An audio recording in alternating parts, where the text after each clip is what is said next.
greatest ever done it. You can learn from it. Dope game ran it, rap game run it, street cred hunted. Nerd turned D-boy, not in genetic makeup. Baby, I'm a G-boy, hashtag street boy.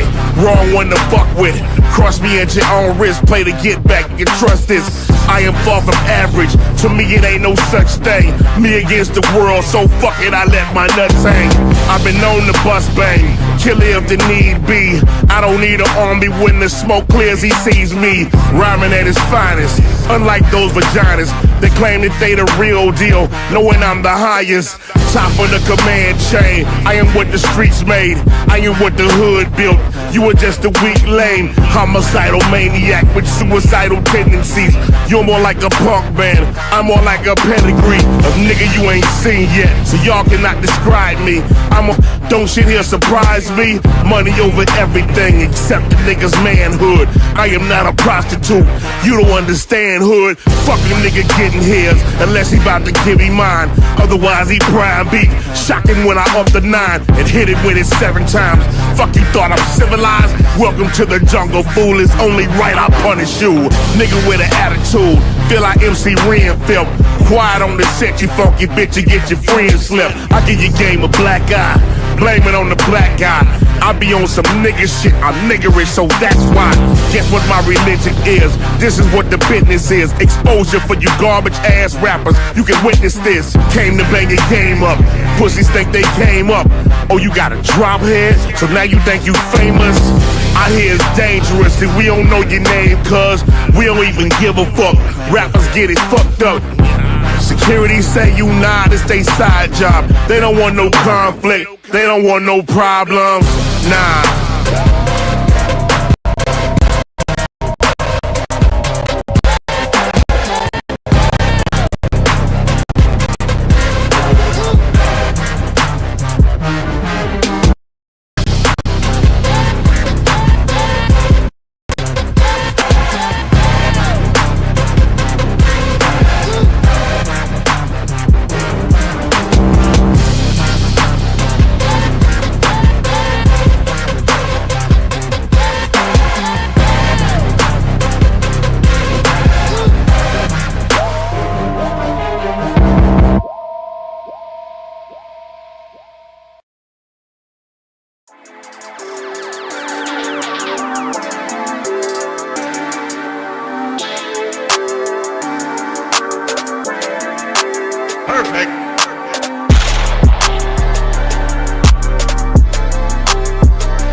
Salute, and welcome. Welcome back to the Black Ocean. Now swimming in deep end with your host, the one only Great Black Shark. And salute to AH for the cash up. Already people showing love. Thank you very much. Thank you very much. But yes, family, y'all knew I was gonna cover this. Oh, yes. And apologies in advance. Yes, this is exactly what you see on your screen. Is exactly who you think it is. This is Longhead Larry Elder. And we're going to be covering the Breakfast Club interview that he did. And I entitled this Red Shill versus Blue Shill, the Sambozo Showdown. That's right. Yes. But we're going to cover this thing from pillar to post fair. We are going to be covering the audio, because you know how they like to do it. They'll be trying to flag and this, that, and the third. But we're going to still analyze this thing nonetheless. However, before we get this underway, we got to pay our respects to a champion. Oh, yes. Salute to our good foundational Black American freedman sister, Sha'Carri Richardson.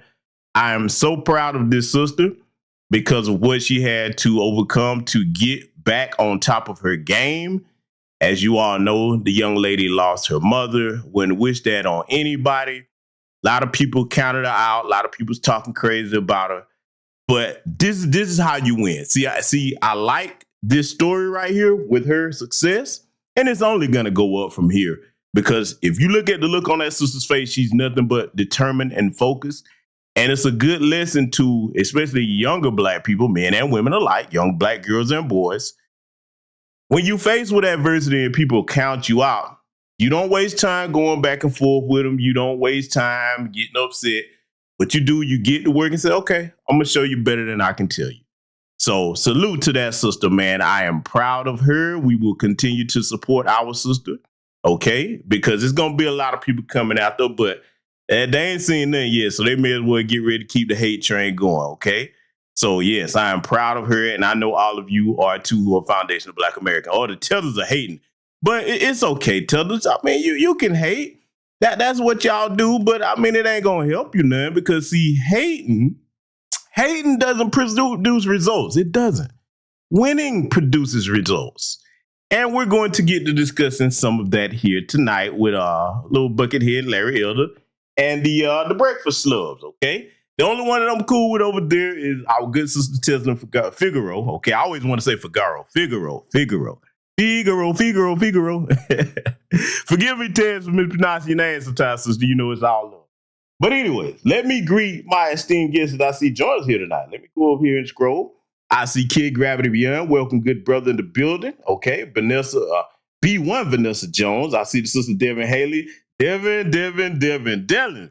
Oh, sister, that's sister something else right there. Devin, we going to get you, sister. Welcome over here. Mrs. L in the building. I see you.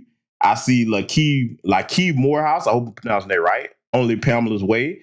Pete St. Cloud. Okay. Jesse Paris, a.k.a. Shay and Crewman in the building. Concerned Black citizen. All right. That's what I'm talking about. Chief X Ali. I see you, good brother. Steve Foster in the building. Mac Maroon. I see Erica Bailey. Cos Grinchy Green. Okay. Welcome to you.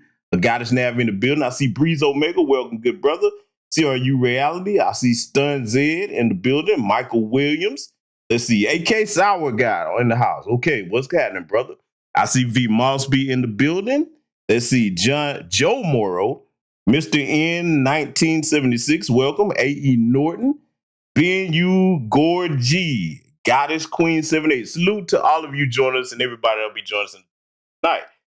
Oh yeah, family. See, it's so much to cover in this, and I'm glad that this happened at the right time because if you look at everything that's been transpiring here, okay, regarding politics and those of us who are foundational Black American freedmen getting our culture together, everything seems to be falling in place at the right time for us to analyze things wisely and make different decisions. Those of us that value making different decisions, because as I've said before, I'm neither liberal nor conservative. Just go ahead and get out of the way for anybody that's new. Okay, not Republican or Democrat. I am Black first. And I'm about getting tangibles in exchange for any vote that I give. Just as you would not work for free, you don't vote for free, okay? So we're going to start some things out here tonight because, you know, we're gonna have to work in reverse because there have been some events to transpire since old Larry was on the Breakfast Club. So I'm gonna play this first, and then we gonna analyze things and get into the main subject matter here tonight. For the business, I know y'all. I'm sorry. I know y'all got to look at this. I know you'll have nightmares. Look, just burn some sage, say a couple of prayers. You can get this hideous image out your head. I don't know who the hell this Barbie is. But anyway, I'm gonna let this play, and then we gonna come back and give some thoughts on things here. As you can see, I'm at LAX en route to Milwaukee. I was just informed by the RNC that I'm not qualified for the debate. Why? Even though I exceeded the 40,000 individual donations required, even though I signed the pledge to support the eventual nominee, even though I submitted 3 polls where I was at least at 1%, I was informed that one of the polls is not eligible. It's the Rasmussen poll. Even though it was the most accurate poll in predicting that Donald Trump would win in 2016, they say it is affiliated with Donald Trump and therefore it is not eligible. And I said to Ronna McDaniel, the chairwoman of the RNC, it's not affiliated with me. She said any poll affiliated with any candidate is not eligible. And no one told me that until just now. So we're filing an emergency injunction to get me up there. This is absolutely BS. One of the candidates, by the way, offered a $20 gift certificate for a $1 donation. That apparently is okay. Another one offered a free, air quotes, country western concert for a $1 donation. That apparently is okay. Another one offered a commission to prospective donors to get other prospective donors. That apparently is okay. But I did it the old-fashioned way, asking people to support me by going to LarryElder.com, and that is not okay. And now all of a sudden, I'm not eligible. It is designed, in my opinion, to make sure that Ron DeSantis is the nominee, anybody other than Trump.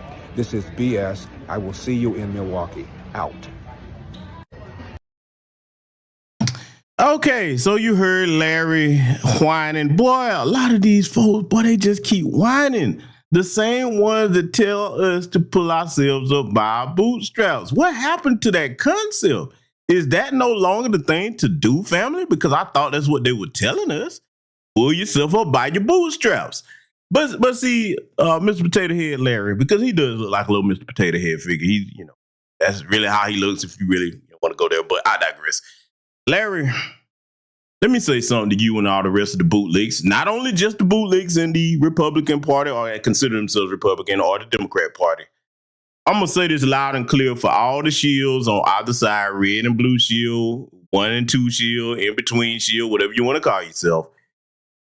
All that stuff you was whining about, Larry, you think that you telling your audience this? Because first of all, see, this is how far they are from realizing that they're black in a system of white supremacy.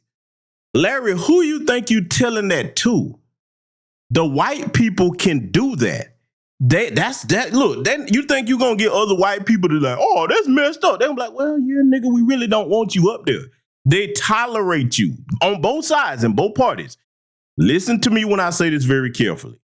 There are no black people, men or women, in either party that have any power to change things. They keep talking about Barack Obama. He's going to mention that when we get into an analysis interview here tonight.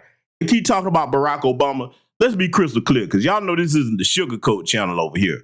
Barack Obama, yes, we know that he's black in a system of white supremacy in America, but genetically, he's a biracial tether.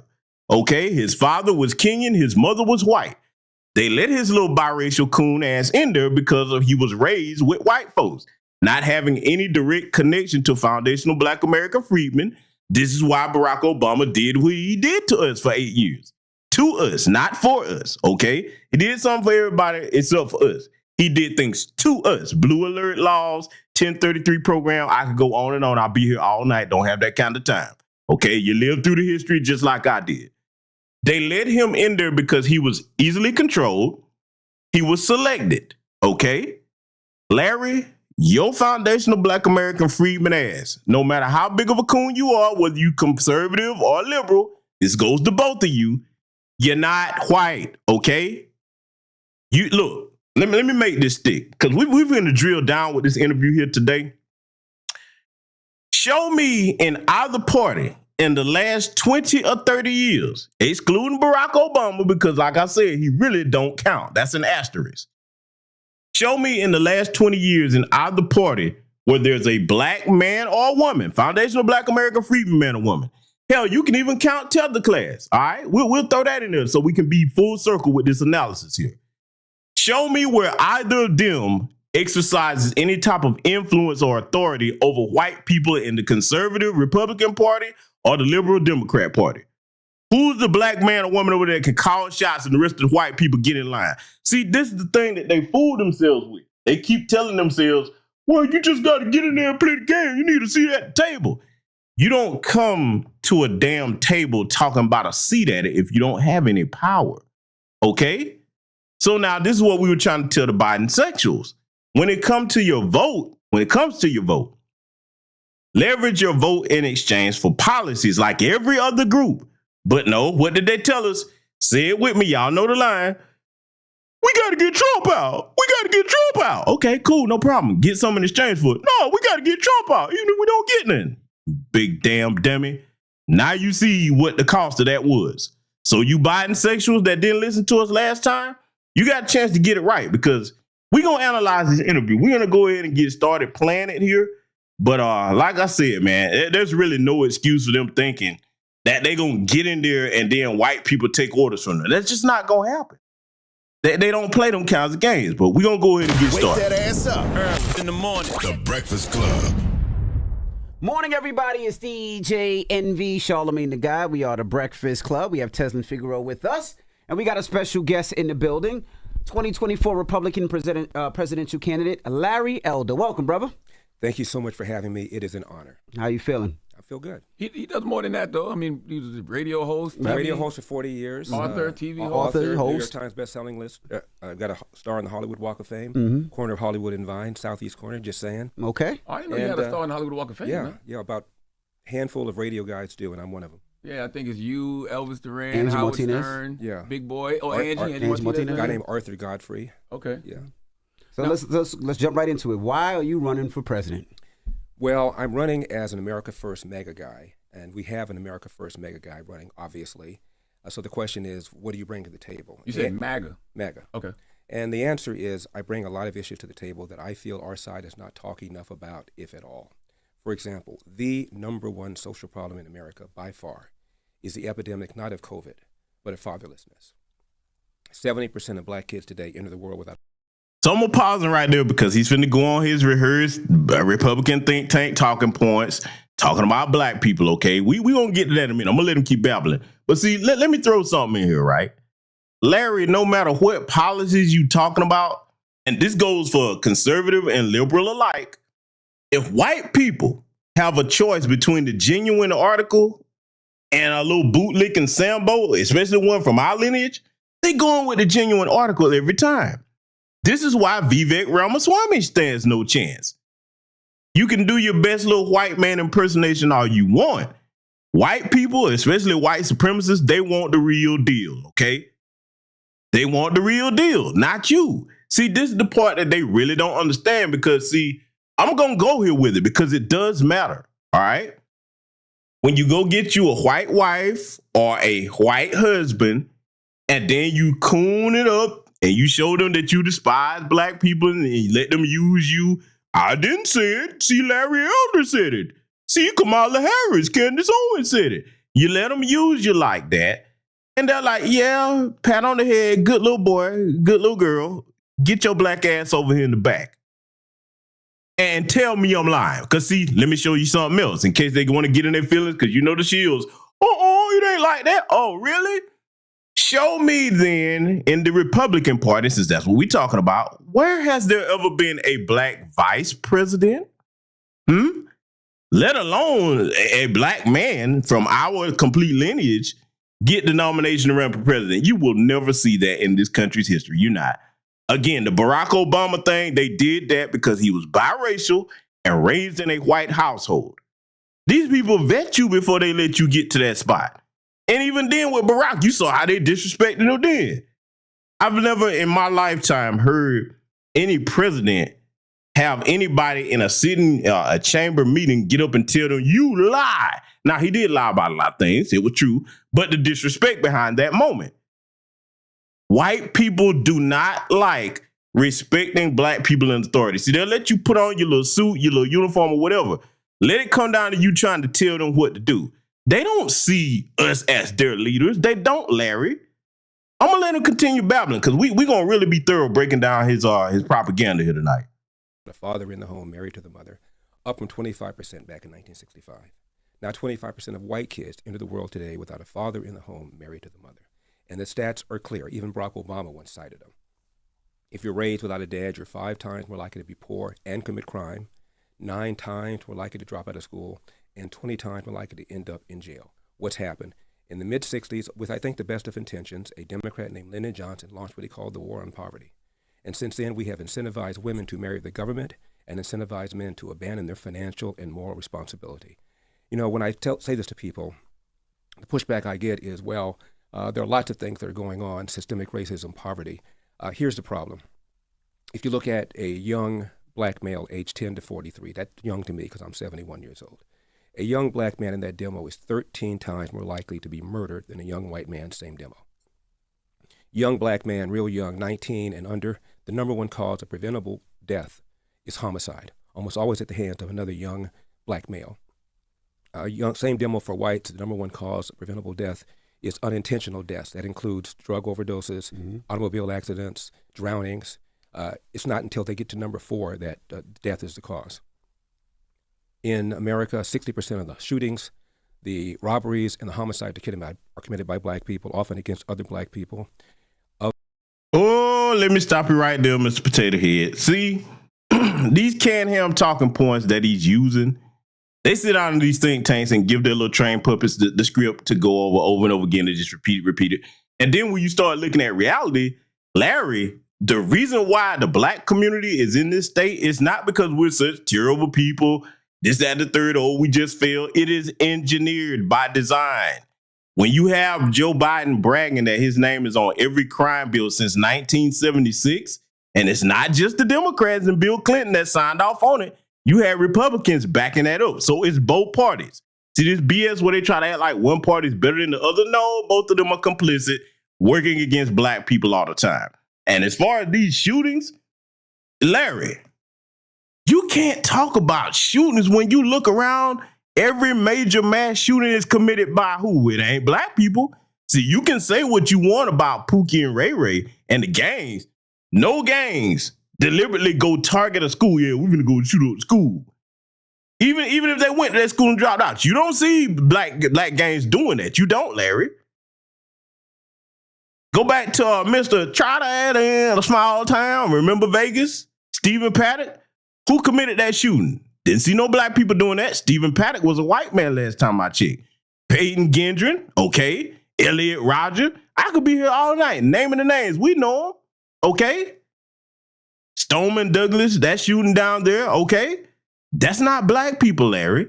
So, you know, yes, we have problems in our community, but like we've always told you over here in New Black Media, no matter how much accountability we take, let's just say we take 100% accountability for everything we do wrong, black men and black women, even black children that are of age to take accountability. Say we all get it together. That does not change that there is a functioning system set up in place to mass incarcerate us and over-criminalize us when they give white people a slap on the wrist for the same crimes, and they don't. They damn near have to commit an act of God or what have you, okay, to get sent to prison for a long period of time. They don't mass incarcerate their people. So see, Larry, I'll give him credit. I'm gonna give him credit for everything he gets right here tonight, but we're gonna dissect the disingenuous shit. And see, that's the problem primarily with you black conservatives. Okay? You try to tell half-truths.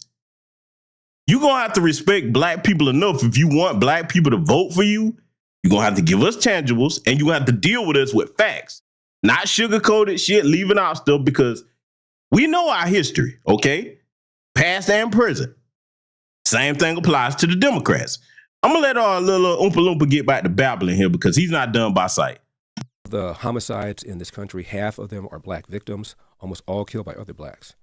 How do you explain that if it isn't for the absence of fathers? Are you prepared to say black people are just genetically inclined to commit more crime? I doubt it.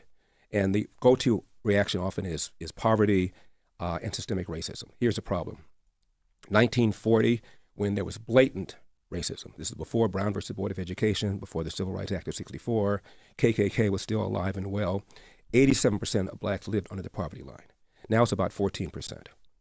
You can't blame it on poverty. You can't blame it on racism. It is the breakdown of the nuclear intact family, and neither side is talking about it. The left doesn't talk about it because they caused it with the welfare state, and our side does not talk about it because if you're white, you'll be accused of dissing single moms who are heroically raising these kids, or you'll be accused of being a racist, or if you're black, you'll be accused, as I was by the LA Times, of being the black face of white supremacy. Nobody's talking about that. I am. What are the reasons? Now, here's the problem. Yes, our families were more intact during those times, but there's no such thing as the racism is less back then. Sure, there's certain things that don't occur as often, but they keep talking about racism as, oh, that was in the past. It's not like that anymore. No, Larry, just because you live in fantasy land, laying up in bed with a white woman doesn't mean the rest of black society is as delusional as you are. Now, let's deal with what he was saying regarding the whole issue about if we had the families together, this, that, the third, if we had all our families together, two-parent, let's just say overnight, bam, two-parent household. That's what we got everywhere in Black America, okay? Tell me something, family. See, I'm going to make this easy for you. Even if we got our families together, what does that change with a system of white supremacy in place that mass incarcerates, overcriminalized? We just saw a little black boy put in handcuffs for taking a leak behind his mama's car. How does us having families together change that system? Huh? Larry? See, guys like this don't ever want to talk to me because I'm going to make it simple for you. And then, see, let me tell you something. When you start hitting people with the simple truth like that, there's a tactic they always use.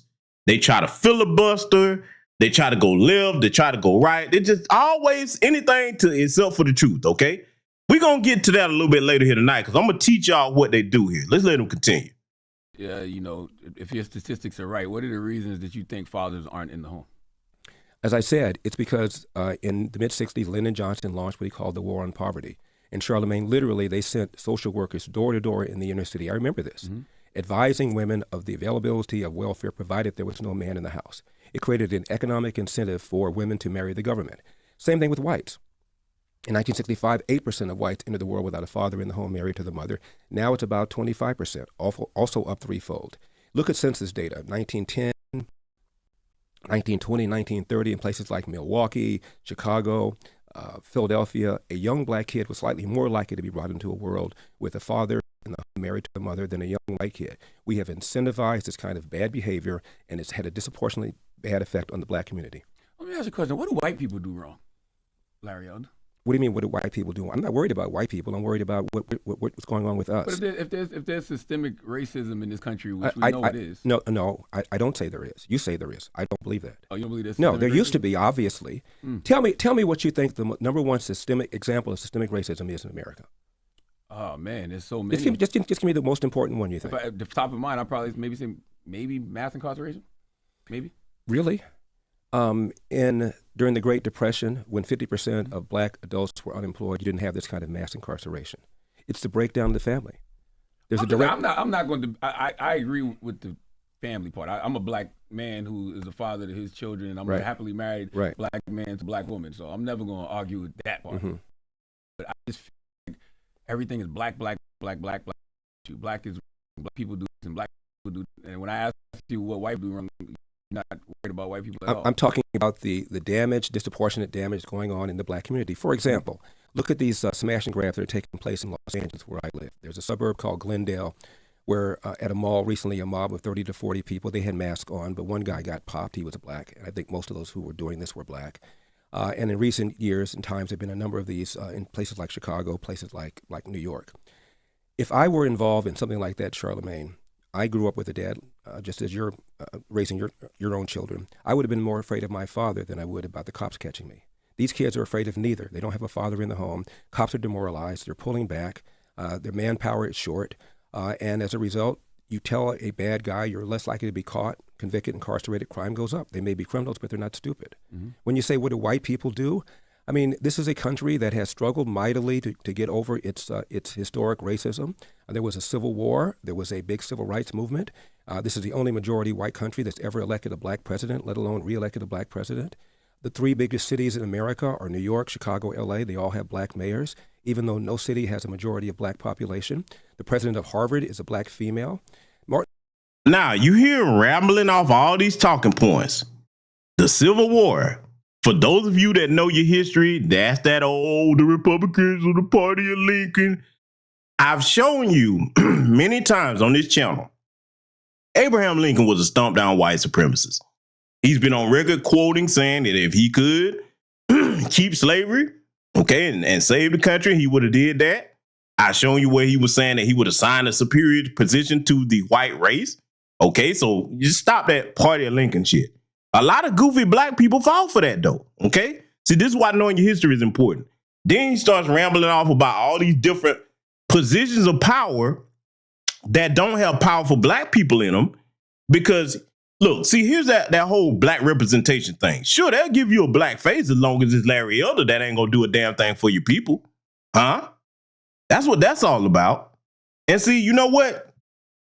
Not the business. Let me make sure I got this file on deck. I'm gonna pull something up here, family. So hold tight for a second. I got to get a couple of images on the screen because we're gonna break down something about these talking points later.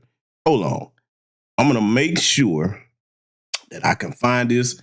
I got 4 things I got to add up in here tonight that I didn't earlier. So give me just a second because see, I'm gonna make sure that I show you where those talking points come from. A lot of people don't recognize it because see, one of the tactics, they'll get black people in our emotions, count on you to start arguing, cursing, yelling, screaming, this, that, the third. And then you don't really like get anywhere with that. Okay, so I'm gonna show you where that playbook comes from tonight. Oh yeah, I'm gonna get this ready. This is just one of them. We're gonna cover it a little bit later. I gotta put a couple of more in here. Okay, we ain't gonna go over it just yet. We're gonna get there shortly. Cause see, somebody got to go over this kind of stuff with y'all, man. Somebody got to do it. Give me just a second. I know, right? This will give you a break from seeing Larry Elder's face. So bear with me just a second. I should have had this already pulled up. But hey, your brother was busy doing a couple of other things here earlier in the day. But trust me, we're going to get to it tonight. Oh, yes, we are. We are going to get to it tonight. We definitely are, okay? I'm going to go ahead and load 2 more of them up. And we will come back to them after we let Mr. Elder, and I'm saying Mr. loosely, Mr. Potato Head, rather, continue babbling. And see, the other thing, too, both sides will try that whole black representation thing, but how you shoot that down, family, you say, okay, black, black, black, black, black, black, black, what they doing for black people? Or stump them every time. You shut them down, okay? So you got to start just tackling them with common sense.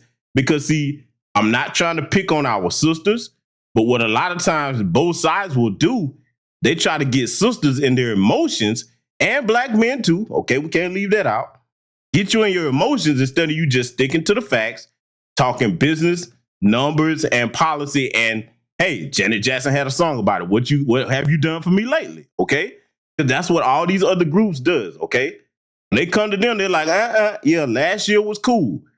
What you gonna do this year? Okay, so yeah, I'm gonna put these things up here, and I'm gonna come back to them. Okay, I'm gonna come back to them because see, this crap right here, man, a lot of people get blindsided by these tactics.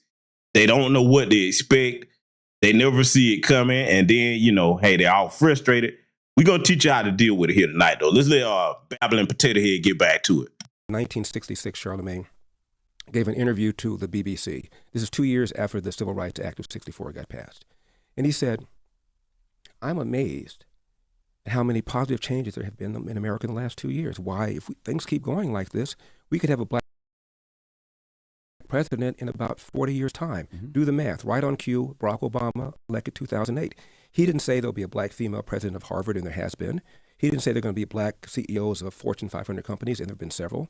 He didn't say the percentage of the House would equal the percentage of black people in the population, and it does. He didn't say the 3 largest cities would have black mayors, and they do. He didn't say the largest and most prestigious organization of doctors, the American Medical Association, would have 2 black presidents, and there have been. He didn't say the most prestigious organization of lawyers, the American Bar Association, would have 2 black presidents, and they have. He said president, meaning at that point, I can feel that I've reached the mountaintop, which is the speech he gave right before he got assassinated the day before. And now we act as if Barack Obama never even got elected. And we're still talking about systemic racism. It's not fair. It's wrong. And you're discouraging black people from working hard. 1990s. Okay. Barack Obama didn't do a damn thing for black people, though, little Oompa Loompa head bastard. And you know that. And see, any other time they would focus on that. But see, watch how he's crafted with this, because both sides will do this. Any other time, if he wasn't trying to harp on it's not about race, because that's what he's saying without saying it, he would have been pointing out, okay, well, what did Barack Obama really do for black people? You see what I'm saying? See, I want you to catch that. Just let them talk long enough and see, this is where you get your respect from both parties. One, when you know your political and actual history regarding our condition in this country. And number 2, you let them know up front, this isn't about feelings. Don't talk to me about catchphrases, entertainers. You better come talking, y'all know what I'm finna say, policies and numbers. This is business. Don't come playing. See, they treat us like children because we got to call it what it is. We've allowed it. But yeah, as a collective, not those of you here in the chat room speaking as a collective, for the last 50, 60 years, Democrats getting the vote. Oh, they'll vote for you anyway. Lyndon B. Johnson, he said what he said, and he was right. I hate to admit it. Half of these niggas voting for us for the next 100 years, and he wasn't wrong either. Okay? Yeah. So I'm gonna let little bubblehead Larry continue babbling, because Tesla about to try to give him some pushback here. Let's let it continue. Mr. Elder, quick question. Let's just remove the word racism, since that seems to be a word that triggers, a conversation down the water hole. Let's just focus on the word system. Okay. You mentioned that the system was the one that discouraged. And again, we have no problem with agreeing that the family, the black family, should certainly has some room for some improvement. But let's just focus on system. Room for improvement? System. Well, we're not going to go down that water. We're not going to go down that water hole. Let's get to the question. So the question is, you said that the system encouraged black women to be single mothers, correct? I said the welfare state, yes. The welfare, the system. So who's in charge of the system? There's no bigger welfare queen than the white woman, and that can be proven. And hell, we got to throw Brett Favre, the welfare king, in there too. See, I'm not finna play with these folks when I hear this kind of stuff. Tesla finna get on them because she's a consummate professional. But I want you to hear the answers of this weasel right here, because see, to the white people that are conservatives that are always talking about, well, why don't y'all give the conservative party a chance? First of all, the blatant anti-black racism you got in your party. And number 2, you keep thinking that just go along to get along is the answer. We're not playing with y'all about these reparations in either party. And there will be tangible policies. Because at this point, if you're not talking 2 things, anti-black hate crime bill, reparations, we're not really trying to hear what you're trying to talk about as far as that presidential election. Now, your local elections, that's different. That matters, okay? Your local things affect you on an immediate basis. But as far as that presidential election, no, you're going to have to give us quid pro quo when it comes to that. I want you to listen to his answers here, though, because, I mean, this dude, man, is pathetic. And see, white people, let me tell you something right now. From the black grassroots, you better stop sending people like Larry Elder and Candace Owens to represent black folks, because they are not in tune with anything in our community, okay? This just because they're the same color as us. See, this is a black person. No, what are they going to do for black people? Same thing with the Democrats. Let it continue. Who was in charge of the system? Well, it was Democrats that passed it. And who were Democrats? Were they black or white at that time? Well, at the time, majority of black people were Democrats, as the majority of black people are Democrats now. Not the voters. I'm talking about the system. Remember, the main idea is the word system. Who was in charge of the system at the time? The Democrats at the time, the system. I'm just going to Charlamagne's point about white or black. Was it white Democrats in charge of the system or black Democrats in charge of the system? Well, if you're prepared to say that Lyndon Johnson did this viciously with an intent to destroy the black family, I disagree. He did it with the best of intentions. No, I didn't ask you that. And if you look at the New York Times, which is left wing, the Washington Post, which is left wing, they cheered all of this. Right. And what I'm asking was it white people, so I'm going to ask again in case my mic's not coming through clearly. Was it white people in charge of the system or black people in charge of that system that helped break down the black family? It's a simple yes, just a simple question, white or black? Well, you didn't have to go on welfare unless you voluntarily chose to go on welfare. The inducement was put there by Democrats, by the left. Correct. Okay. White Democrats. Now, and yes, my good sister Teslin, that clown heard your microphone just fine. But family, we're going to get into a quick lesson here. I'm going to show you what tactics he's using because, see, this is something you need to be cautious of when dealing with any politician. When you ask a direct question that has a simple, direct answer, and they start babbling and deflecting and give you everything except for that answer, I'm going to show you where that comes from. Hold on, let me go ahead and pull this up now. Make sure this is the one. Got to see if this is it. Hold tight. I got to make sure that this is the one because, see, somebody got to do this the right way and teach what this is all about when it comes to this foolishness. Because if you don't, shit, you're not going to ever learn how to deal with this type of crap. Oh, let me go up here. Take this up. Hey, that's one. We're going to bring up another. Bear with me. I'm going to get all these in place now because, see, I'm finna go through them one by one. It won't take long, but y'all going to recognize this from here on out. Once I break this down, let me make sure I got the right one in place. It's not that one. Hold on. Yeah, because we finna get this here right today. We gonna get it right. And you'll recognize it anytime you see it in the future, okay? All right. See, let me make sure I got this up top. 1 second. All right, we're gonna start with this one right here. Okay? Yeah. Start with this one right here. Let me make this bigger. All right, I'm going to read this. We're going to read this together. Okay, let me enhance it a little bit further because I want everybody to be able to see it. Screen. Let me know if you can see this clearly enough on the screen. If not, I'll enhance it further. Can everybody see this okay? Give me a thumbs up in the chat if you can see this okay.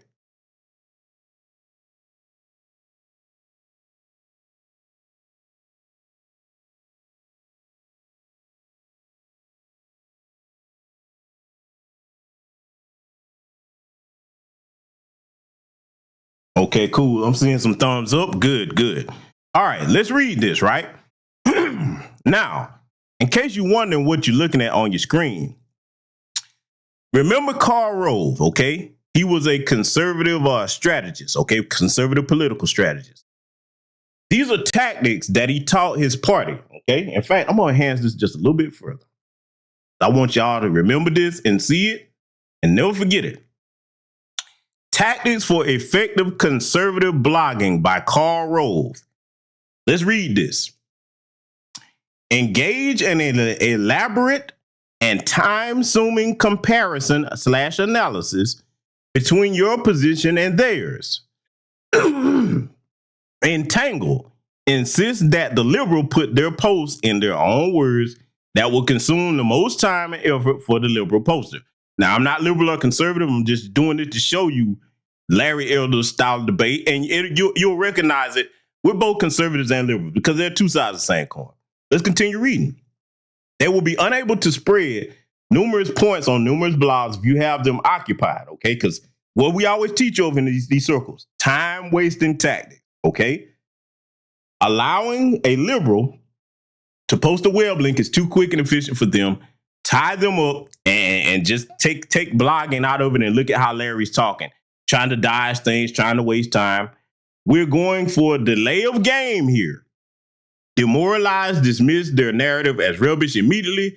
Do not even read it. Once the liberal goes through the trouble to research, gather, correlate, compose, and write their narrative, your job is to discredit it. Make it obvious you toss their labor-intensive narrative aside like garbage. This will have the effect of demoralizing the liberal posters.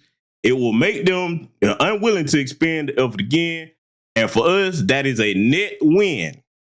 Okay, take that one down. Now, Remember what I told you about them trying to get you in your feelings and whatnot? Remember that? Okay? Now you see where those tactics come from and why they're often used, okay? We're going to read some more of this, though. Let me slide this over. Make sure I got the right one. We're not done reading their little conservative blogging tactics here, okay? I'll read some more here. Let me pull this one up. We'll make sure y'all can see it. Let me roll this above. Okay. Wait. Not quite where I want it. All right, let's see. Back over here. Okay, there we go. Let's make this a little bigger so everybody can see it in the chat. See, nobody probably took the time to go over this with y'all, but you're going to be like, yeah, that's exactly what they do once we finish reading this. Hey, here's another bit of their little tactics here. Attack the source. Any liberal website of information, source must be marginalized, trivialized, and discounted. Let the blogosphere know that truth.org, thinkprogress.org, the nation, moveon.org, blah, blah, are liberal rubbish propaganda. Discredit liberal sources of information. Whenever possible, confuse, challenge the liberal positions with questions, always questions. The questions need not be relevant. That's where the straw man arguments come in. The questions need not be relevant. The goal is to knock the liberal poster off their game. Again, just translate this into speech instead of posting. And seize control of the narrative. Now, I'm reading this to you so that you understand not only how Larry Elder and my politics of all sorts use this, but primarily this is the conservative thing, okay? And see, anybody that disagrees with them, they consider you a liberal off the bat. Especially you black. They think, oh, this must be a liberal or Democrat. They see, when they come across those of us that are not beholden to any party, it throws them off their game, okay? Let's continue reading. Once you have control, you can direct the narrative to where you want it to go, which is always away from letting the liberal make their point. Conversely, do not respond to their leading questions. Don't rise to their bait. Contain. Your job is to present the presentation and spread of liberal viewpoints. Do anything you must do to prevent a liberal poster from presenting a well-reasoned argument or starting a civil discussion. Now, as we let this play, you're going to see that's what Larry's doing here. Don't allow a liberal to present their dogma unchallenged ever. Intimidate, taunt the liberals, in other words, ad hominems. If you find yourself in a debate with a liberal where you are losing a fact-based argument, then call them a name, ad hominems, to derail their diatribe. Remember, your goal is to prevent a meaningful exchange of views and ideas which may portray liberalism in a positive light. Your goal as a conservative blogger is to stop the spread and advance of the liberal agenda, play upon any identified idiosyncrasies, character flaws, physical traits, names to their disadvantage. Okay, that's that one. Gonna get the rest of them. Hold tight.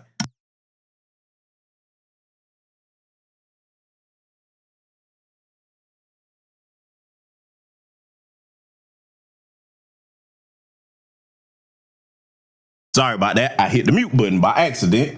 It wasn't Puke 2 this time. That was me, family. Okay, let's get this other one, okay? Make this big. I want to enhance this. I need to set this with one key so I can just blow this up automatically and not be hitting the mute button on y'all. But anyway, we're going to get through it. Let's continue. Again, these are Karl Rove, the former conservative political strategist. He gave them this style of debate and talking points, okay? So let's continue. Demean always referred to the other side as liberals, lefty liberals, libbies, ad hominems. Never assigned them a status of a bona fide political party. Hang liberalism around their neck like a burning tire. Make liberalism appear as a moral turpitude or a character flaw. They are never to be referred to as the Democratic Party. At best, it is the Democrat Party. Never assign them respect, okay? I want you to pay attention to this as we get back into this tonight. Opportunity. Be alert for ways to insert our catchphrases into your narrative. Pay attention to that in this interview as well. You will receive your daily list. Remember when we told you these people receive a script in both parties? Think back to the memo that was leaked where Hillary Clinton was telling them, hey, if Black Lives Matter approach you or whatever, and we don't route with Black Lives Matter, we just quote what was in the memo. If Black Lives Matter or black people basically try to talk to you, don't make them any promises. Just tell them you understand. Tell them, okay, yeah, and just nod your head, basically. Let's continue. You will receive your daily list of talking points and topics that we want you to cover. Consistent, persistent repetition and inculcation will drive our talking points home, and so will neuro-linguistic programming. See, there's a reason why those of us in new black media are always on you guys about knowing history, about getting message discipline right, learning language and terminology. It's all strategic, okay? It's all strategic. Let's continue. Stick with it, and our talking points will become truth. If they debunk your talking point, ignore it and move on as if you didn't hear it. In other words, even if you're telling the truth, just, shit, that didn't happen. Just keep going. Now, I got to give it to them. That's a hell of a strategy. It's a hell of a strategy if you can get it to work over and over again. But see, here's the thing about warfare, and I want you to pay attention to this. Over the centuries, one of the worst things that you can do if you're conquering another land is constantly keep your troops in close proximity to the opposing force that you're laying siege to. Now, why is this a problem?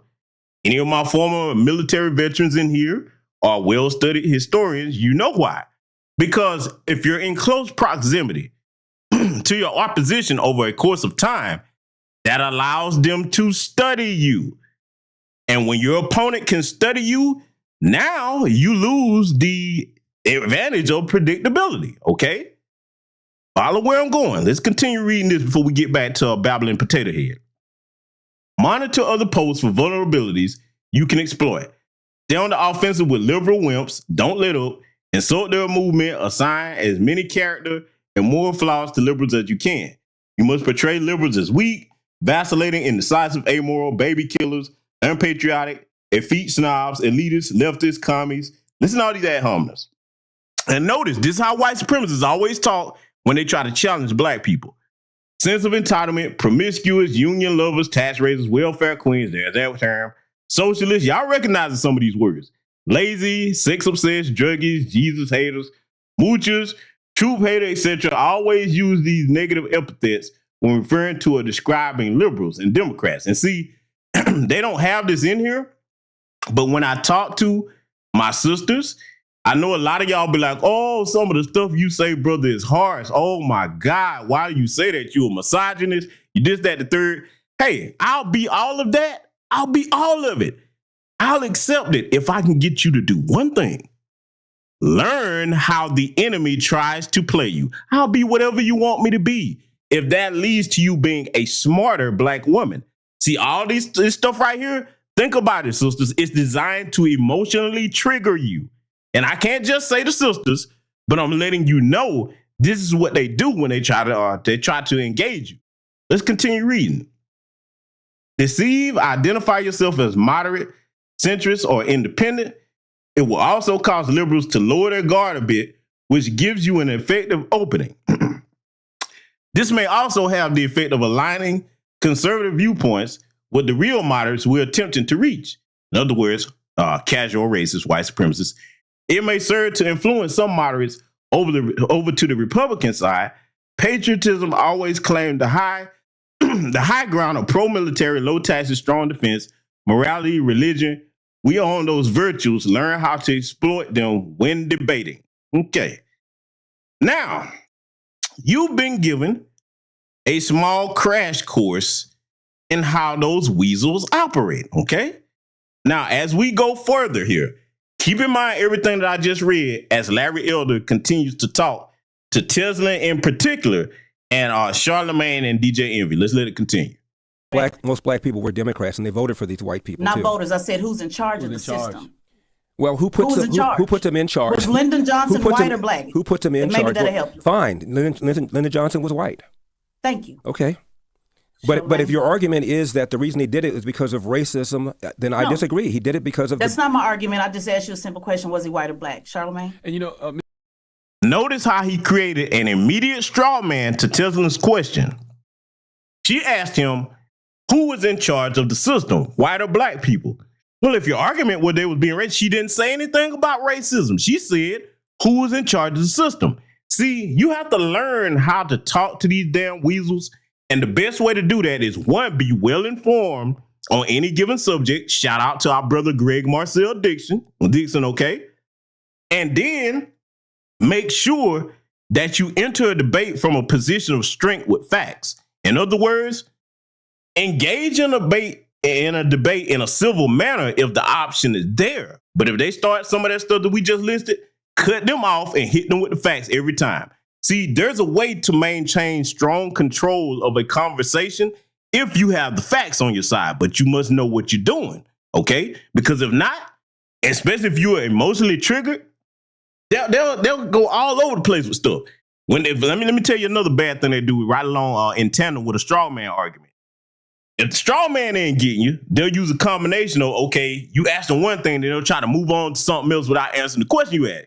Bring that shit right back around, like, hold on, we got to roll right back around to this. We'll get to that other stuff, but you gonna answer this question. You see what I'm saying, family? Y'all gonna learn a lot by the time it's over tonight. Let's let it continue. Mr. Elder, you said you talked about the smash and grabs, right? And I find that interesting because, when you see the mass shootings that happen, majority of those people are white males. What do you think about that? Actually, if you look at the percentage of whites in America, which is 60%, the percentage of mass shooters is under that. The percentage of people that commit hate crime is under that. The percentage of people who are serial killers is under that.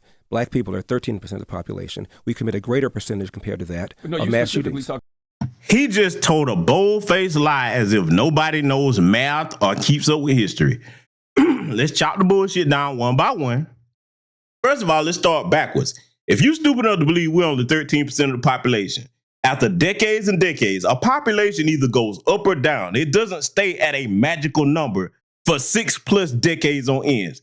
That is mathematically impossible. That would mean that for the exact same number of people being born, that the exact same number is dying year after year after year. Okay? Exact same. So that 13% bullshit, you really flunk math if you believe that. You don't have an ounce of common sense in you. Never mind math. If you don't just say, hey, wait a minute, how could that be possible? And look, I'm going to show you something else, because a lot of people like to argue about the census, this, that, the third. I'm going to show you how you know I'm right about that. Every other group in this country, numbers go up or down. How is it that we the only one that just stay the same? Oh, I'm going to make it make sense here tonight. I told you. See, I don't play no games over here on this channel with no bullshit. So now, those fake stats that he just read off. Larry, according to the FBI, you see who commit the most sexual assaults against women and children. It ain't black people.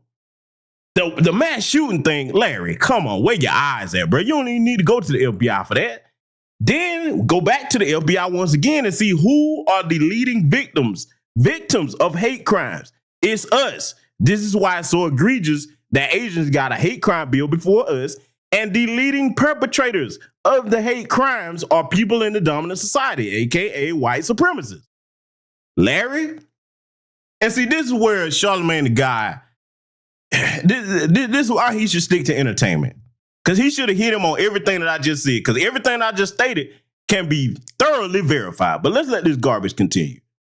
About the smash and grabs, though. So I was saying, since you're using that as an example, I'm saying, well, what about, the mass shooters that are usually white males? One more time. They are usually white males because 60% of the country is white. However, they underrepresent in terms of the number of mass shootings. About 50% or so of the mass shootings in this country are committed by white people, even though white people are 60% of the population. They underrepresent. We overrepresent when it comes to hate crime, when it comes to mass shootings, when it comes to serial killings, when it comes to robberies, when it comes to virtually every category of violent crime. We overrepresent. You can say that, but see, let me tell you what you do when you hear people saying that bullshit like that. Tell them to quote a source. And usually what they'll do, they'll pull up some conservative think tank crap, not something that's independent. See, this place said, okay, who's that run by? So I'm showing you how to cipher through this BS. No, Larry, the FBI's numbers are accurate when it comes to what's going on, okay? They have to halfway tell the truth with that. We'll get into that in another broadcast, but they have to halfway tell the truth with that because, see, let me tell you something about the LBI. I am going to say this. They might start fucking with the stream for this. I'll say it this way. Look at what's going on with Donald Trump right now, okay? You see that, right? And you know I'm not liberal or conservative. See it one more time for the people that don't know. Okay, compare this going all the way back to what happened with Richard Nixon, Watergate. Gave him two options. Okay, you can go to prison or resign. The FBI is a political tool, okay? And it's used in a political means. So therefore, they do have to keep accurate numbers on certain things, all right? And see, here's something else regarding black people when it comes to hate crimes. Don't rely on your local police station for that. The FBI has a specific hate crime division. If you make a report, they have to come out and investigate it. So if you do have a hate crime situation, you file with the local police, but then you take it upon yourself to file with LBI so they can come down and investigate. They have to respond, okay? So just want to give you that little bit of fact. And see, he's got it all rehearsed. Just flow right off his tongue. But see, if you get somebody in there like myself, our brother Greg Marcel, this be like, oh yeah, oh really? Where's that information at, Larry? Let's compare the numbers on what's going on. Oh, wait a minute, get fumbling and stumbling. And that's when it's straw man time. And then if all else fails, if you start pinning them down with reason and facts, that's when the ad hominems come out, okay? See, a very skilled, I might have to show y'all how to do that on a Twitter space one day. Because y'all have already seen it with brothers like Jason Black, Tariq, okay? Brother Greg Marcel, but if you can get in a group of them and start getting them to engage you on facts and you know what you're talking about, boy, they have a male meltdown. It's a thing of beauty. I start laughing. But anyway, we're going to get back to dissecting this here tonight. Let's let it continue. What do white people do wrong? I'm gonna keep asking you that because I want. It seems to me rather than deal with what's going on, the pathology that's going on in the inner city, you want to blame. You want me to talk about how bad white people are, which I don't think is a particularly productive thing to do. Well, no, Larry. How about if you address crime, address it across the board? Because there's no such thing as black on black crime. Notice that term. You commit crime in proximity to where you live. Okay. They don't say Asian on Asian crime, white on white crime, East Indian on East Indian crime, Arab on Arab crime, okay? Hispanic on Hispanic crime. They don't say that. We're the only people that applies to. Now, I'm bringing this up. It sounds like common sense, but see, a lot of times when you've been conditioned like we are as a collective to accept propaganda and abuse, you have to say these things out loud in front of an audience to wake your people up. Anytime that they keep referring to us by these specific terms that's used in no other group, that should tell you it's full of shit. Any person that's using that is full of shit. And then a little cursory research will show you what the facts are. If you're going to talk about crime, talk about it across the board. Because it ain't like we the only people that commit crime, and we do not commit more crime than any other group here. We're more prosecuted for it and convicted for it. You think about all the Asian gangs bringing all the dope and guns in over there on the West Coast. Okay, they're little massage parlors. The FBI ain't running up in there and busting them like that. They'll be quicker to put a black mother in jail that sends her child to a different school district she's not supposed to. They'll put you in jail for that before they go get one of them. But see, Potato Head Larry ain't gonna talk about that though. Boy, see, he better be glad I went on the Breakfast Club. Let's let him continue. I think there's a cause and effect, but if we can't talk about the cause, which I believe is systemic racism and white supremacy, the FBI says. Well, I just told you, if it's systemic racism, please explain to me how it was when America really had systemic racism in 1940. 87% of blacks lived under the poverty line. Again, this is during Jim Crow era. My father is from Athens, Georgia, grew up in Jim Crow. My mom is from Huntsville, Alabama, grew up in Jim Crow. 87% of blacks live below the poverty line. This is before Brown versus Board of Education. You did not find these kind of black on black crime. Probably because we had no choice. But they still were living below the poverty line, though, sir. I'm sorry? You're forgetting the fact that they were still living below the poverty line. You're picking and choosing, saying this was good, but this was bad. Okay. The bottom line, they end between the poverty line. But let's move forward. Can I just address that? In 1940, 87% of blacks lived under the poverty line. 1960, that number had fallen to 47%. That's a 40-point drop in 20 years. That's the greatest 20-year period of economic expansion for black people in the history of America. Again, well before Brown versus Board of Education, well before the KKK imploded, well before we had race-based preferences. Why? Because it was rare for a black kid to be raised in a family without a father in the home. a strong belief in Judeo-Christian values, a belief in patriotism, even as America wasn't applying these values to black people, obviously, and a belief in entrepreneurship. All those things are now under assault by organizations like Black Lives Matter. Charlemagne, Black Lives Matter had on their website. Black Lives Matter is a white-funded organization. Most black people didn't route with no Black Lives Matter, the organization. The phrase, yes. The organization, no. That was funded by white people and headed up by a bunch of lesbian tellers. So they keep pulling. See, a lot of people try to do this. They try to take something that has a confirmed negative to it. See, this is what all black people believe in. No, Larry. A lot of black people, especially those ones on the grassroots, we don't rock with no damn Black Lives Matter. That's like the goofballs that you hear that's always trying to make Umar Johnson the face of pro-blackness and black first. And a lot of people that do that, if they did their homework, they will realize that Umar really got his shine from being in Hidden Colors and Jason Black's documentaries, okay? If you really want to be technical about it, before then, yeah, he was getting noticed here or there, speaking here or there, but he didn't really take off until after that time. The facts are the facts, okay? So I'm just clearing that bit of nonsense up right there. But see, when it comes to this babbling that he's doing, this is sad that a Negro will sit here and say stuff that you can clearly see in the real world is not the case. He keeps talking about systemic racism as if it's a thing of the past. Okay, explain the mass incarceration of black people.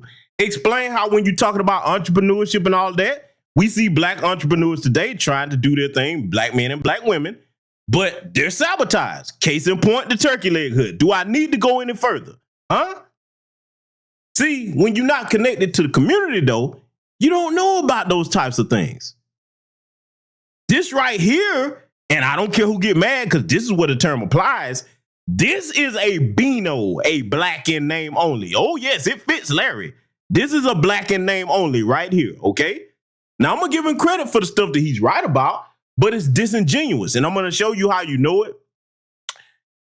Family, everything that he brings up as if it's a problem, oh, he's running for president to fix this or that, all the stuff he's talking about, ask yourself one question. Larry, where have we seen you in black communities trying to improve any of this stuff? Because if you really care about something, you don't wait until the election season to try to run and make that an issue. You're already doing work where if somebody says, okay, you talking about this or that, where your work? Oh, okay, I got this program for kids over here. I got this housing program over here. I got this job program over here. I got this entrepreneurship. I mean, you can point to things if you're doing them. Because see, those of us on the grassroots, I keep telling y'all, man, these folks keep talking about what you do. I'm like, all right, if some of us get to pulling our paperwork, it'll take a long time to go through all of it, okay? See, the people that's really doing work, everybody ain't running their mouth because you're too busy trying to figure out how to get things done in your community from day to day, okay? But hey, I digress. We're going to let our potato head boy continue here.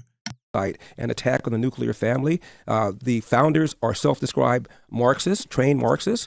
Marx wanted to dethrone God, was an atheist, and Marx did not believe in capitalism, let alone entrepreneurship. All the things that made black people still survive in virulent racism are now under attack by organizations like Black Lives Matter. All of those things have always been under attack by white supremacy. You can go back to things like whether it's the Tulsa race massacres, like every time black people do create these systems that are our systems and we are the entrepreneurs, it seems like white supremacy finds a way to destroy it. Every time, look, the Tulsa massacre, within about 5 years, that whole area was rebuilt.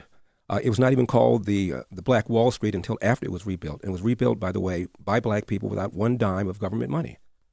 Yeah, but who destroyed it to begin with? It was racists who destroyed it. No question about it. We've had race riots, but so have Japanese. So you do agree that there's racism? I'm just so confused. I never even came close to saying. I never came close to saying there was no racism. You just saying you don't think it's systemic racism? Not anymore. Obviously, there was. We had something called slavery. We had something called Jim Crow. That destroyed black Hold on, sir. That was system that destroyed. That was the system that destroyed Black Wall Street. It's the same system right now that's not even wanting to pay those same living descendants, because I know your position on reparations, but those same living descendants of Black Wall Street. Okay. And then you move, and then you go on to say that the system, the quote unquote system, is also trying to destroy President Trump. So I'm just so confused on, do you believe that the system can destroy or not? You pick and choose, sir, and that's what's so confusing to me. You just said it wasn't racism. Now it is racism. When it was time to build it back, there was no racism. I said it wasn't systemic racism. Let's talk about. So what are you just hung up on the word system? Can I just make? Look how he's trying to change the subject. I want you to catch that and keep in mind the conservative tactics that we went over a little bit earlier. Watch how he goes to work here. Make this point, Charlemagne, please. Let's take Chinese Americans. Chinese Americans were the first ethnic group to be excluded with an Immigration Act in the late 1800s. They had riots against Chinese in L.A., in San Francisco. There were laws that prevented Chinese Americans from participating in the laundry business. I'm in California. California, of course, rounded up Japanese Americans during World War II. There were laws that prevented Japanese Americans from owning farmland. The average Japanese American household has a higher per capita income than the average white household. The average Chinese American household has a higher per capita income than the average white household. How does that? That's because they allow that, Larry, and you know that. They don't sabotage Asian businesses today like they do Black people's. And see, this is something we're going to have to start vehemently shutting down, family. Don't you let anybody compare any other group in this country to us. Because the few little things that they went through dealing with white people, what did we see over history with each group I'm about to name? Hispanics. Look at LULAC. Look at the Arabs that come over here. Look at the East Indians, Vivek Ramaswamy, Kamala Harris that come over here. Okay? Start looking at the Asians. Each one of them, what do they have in common? Let me see if y'all can tell me before I say it. Because I know you know. What do each of those groups I just named have in common? I'm going to see if somebody going to tell me. Because you know I'm going to call it out tonight.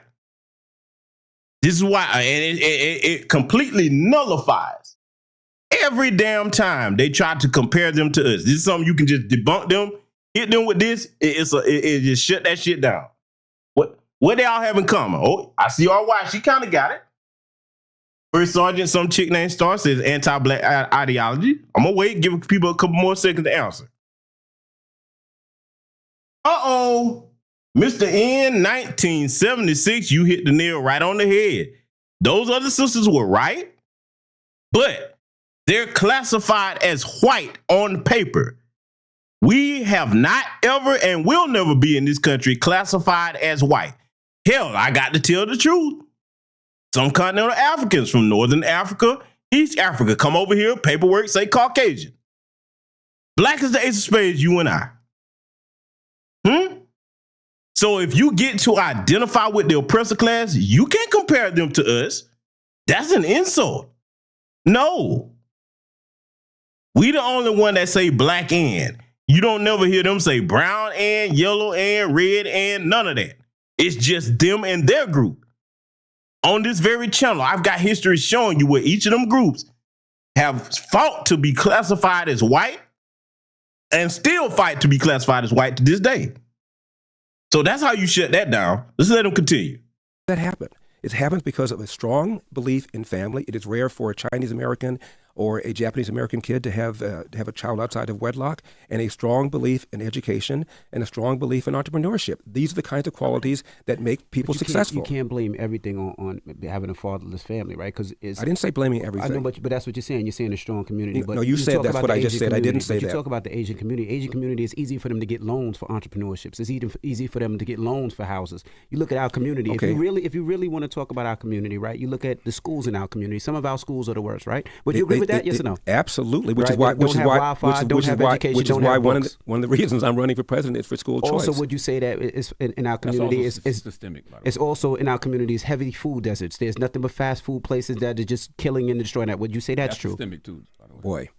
You say that's true? I'm just asking a question. You said a number of things. I just addressed one of them about loans. In 1965, Barack Obama, who was in private practice, joined a bunch of other lawyers to file a class action lawsuit against Citicorp, which is headquartered here in New York. 186 black people were applying for loans for mortgages and didn't get them, and they accused Citicorp of engaging in racism. Mm-hmm. Citicorp said, no, it's not racism. You have poor credit scores, and we want to make sure we get our money back. Obama joined a bunch of other lawyers, and they sued Citicorp in a class action lawsuit, and Citicorp said, okay, to hell with it. Gave them all loans. And they followed them all up. Daily Caller did a few years later. Almost all of them lost their homes. Several of them filed for bankruptcy. One of them even said, when you don't qualify for a loan, maybe we shouldn't get a loan. Well, duh. It wasn't true that black people were not getting loans. Plus, there are all sorts of black-owned community banks around the country, and it turns out the turn-down rate when you apply for a loan at a community bank was even higher because. Let me stop this lying bastard right here. What he's leaving out is they gave those black people those loans with ridiculously higher interest rates than average. Okay? See, they always leave. Look, the minute that you catch somebody telling you a half truth, you can't take anything else they say with face value. I don't take you serious at that point. See, he's not talking about that. This stuff is look. Go back and look at the 2008 housing crisis. Okay, that information is public record. All right. So he's telling a half truth and then immediately flip over to black banks. I want you to listen to what he says about that. See, you're not gonna get black people's respect with these tactics. For you white conservatives that are serious about courting the black vote, you're not going to be able to play these games in our faces. We're in our community. We know what happened. You can't tell us something else than what we saw is not adding up with what you're saying. So let it continue. They had less capital and they couldn't afford to loan money to risky people. It is just not the case that the reason for the plight of the black community is because people were not lending money to them. It's just not true. That's not true. But hold on one second, Charlamagne. But see, what's not true? You're bringing back facts of 1965, right? Let's talk 2023, right? I said 1995. 1995. We talk 2023, right? My son will be successful in real estate and successful in buying a house. You know why? Because his father owns his house. Because his father owns a house, right? But my father because of you and the drive you put into him. Did not own houses. Because of you and the drive you put into him. We're not going to have a conversation. You're not even appreciating what you've done to your son. I'm just asking you a question. I just let you speak and I'll let you talk. Okay. Y'all can talk. We have a conversation. All right. But when we talk about it, right, it's harder for our community to get loans, right? And not just because of poor credit scores. It's because of where the areas are. You talked about the Asian community. A lot of the Asian community have their own banks and they're able to process and get their own banks. There's not too many African-American branches that are able to give out money. So that's one. Then let's talk about getting grants for schools. They're not even giving grants for schools at the rate that they're giving grants for white people. And let's talk about when they talk about entrepreneurship. They are giving so much money to these white and Asian kids and Asian people doing it and a 1,000 times less than our community. Will you agree to any of that? No, I don't. I don't agree with virtually any of what you just now said.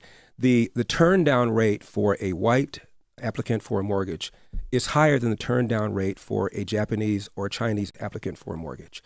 Now, are you telling me that banks are discriminating against white and in favor of Asian Americans? It's because their credit scores are better. They often live below their means. They save more, even when they're making the same amount of money than black people do. If you have poor credit score, you're not going to get a loan. Period. End of statement. Even the head of you can have an equal credit score and not get the loan if the one in the bank is a white supremacist. Family, how many stories have we seen where a black person goes to sell their house on the market, and if they know a black person there, they try to lowball them on the price? There have been experiments done where black people have gotten white people to pretend they live at the house, and then they got exact market value. See, but he's not going to talk about that kind of stuff, and he knows about it. He knows about it. This is not a stupid man, okay? Despite how he looks, he's not dumb, okay? He's got plenty of sense. He's cooning to be in good graces with the dominant society. And let me tell liberals and conservatives alike something. We recognize when someone's doing that. You can't just put them in front of us because they're black. We're looking at, okay, where's your mindset towards particularly our community? Are you going to get in front of us and tell us we got to wait while everybody else goes ahead of us? Even though we're tax-paying United States citizens, some of us are combat veterans, so on and so forth. Huh? This is the worst administration ever. They put illegal aliens over United States citizens. They prioritize a whole country over us with Ukraine. Basically, that country is a stripper, and Joe Biden, hey, he's the rapper at the strip clubs. They're blowing bands. Our bands from our tax dollars. then turn around and tell us what we can't get. A lot of the Hawaiians got their wake-up call, $700. That's what Jim Crow Joe's giving them. These people's entire homes were burnt down. You're going to give them $700, but you got plenty of money for Ukraine, though, huh? See, this is why we try to tell those of you that want to side with white supremacy. They're going to show you what they really think of you in the end. Let yourself get in a crisis like that. And there's a whole lot going on with that. I may break that down sometime on this channel, but I digress. Let's let them get back to it. Even the head of Urban League, a black man once said that if you have poor credit score, you're not going to get a loan. End of statement. Sir, yes. let's just, okay. When you were talking about crime, you weren't prepared to talk about disproportion. You talked about how it was more black people that was doing it, and then you talked about how we're the smaller, of the population. The same applies also to the loans. It's more white people than it is black people. You seem to pick and choose. I'm talking about the rate. I'm talking about the rate. Whatever it is, the bottom line is it's more white people than it is black people. And so if more black people are not getting loans disproportionately, it seems you'd only want to apply the disproportion to the conversation when it benefits your talking point. I'm not sure you understood. Which is why they said. I'm not sure you understood. I'm not sure you understood my point. That's why I mentioned in 1995 when 180. Now let me show you something, right? I read you those conservative blogging tactics for a reason. And like I said, transfer that to the way he's speaking here. Ladies, when a conservative man or a liberal one is debating you, notice how he tried to insult her by saying, I don't think you understood basically what he was saying. Let me tell you something, man. Tesla is a brilliant entrepreneur and business owner. She owns her own media company. I'll be all night if I start naming down that woman's resume. She speaks more than one language. It ain't a damn thing you gonna say to that woman that she can't comprehend or understand. But he did that because he was trying to emotionally trigger her. See, the one, let me tell you something, right? Brief sidebar, but it falls in line with what we're talking about. One of the main things that is a mandatory requirement if I'm dating a woman, I'm going to teach you to be calm under fire and how to handle conversations like this so that when you walking amongst other women representing me, oh, you don't move like the rest of them that's easily triggered. You stay cool, you stay calm, and you deal with the facts. That's something all you brothers need to be teaching your women how to do if you haven't already. Because, see, there will come a time like this, if they don't have the skill set of a Teslin, Figaro, then they'll be emotionally triggered and get them upset and start yelling, screaming back and forth. And at that point, they got you where they want you, okay? If you're going to get angry, use it in a strategic fashion behind the scenes, getting things done on paper. Hit back with the pen. They say the pen is mightier than the sword for a reason. Now, there's a time to apply foot to ass and chair to head.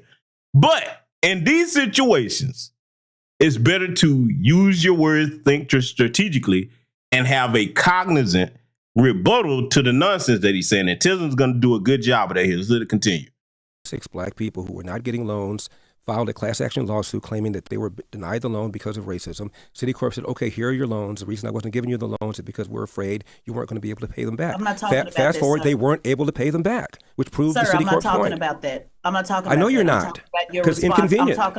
I'm talking about your response to Envy when you said more white people get approved for loans. Since you like numbers, Washington Post said black Americans have the highest denial rates for purchase and refinance of loans, according to Home Mortgage Disclosures Act. Because of their credit black score. And all credit scores are the same. 15% of Hispanic loan applicants were denied, compared with about 11% of white and 10% of Asian applicants with same credit scores. And that's Washington Post, since you love numbers so much, and I know you do love numbers. That's coming from the Washington Post. That's 2023, not 1995. I can show you a study that says the opposite.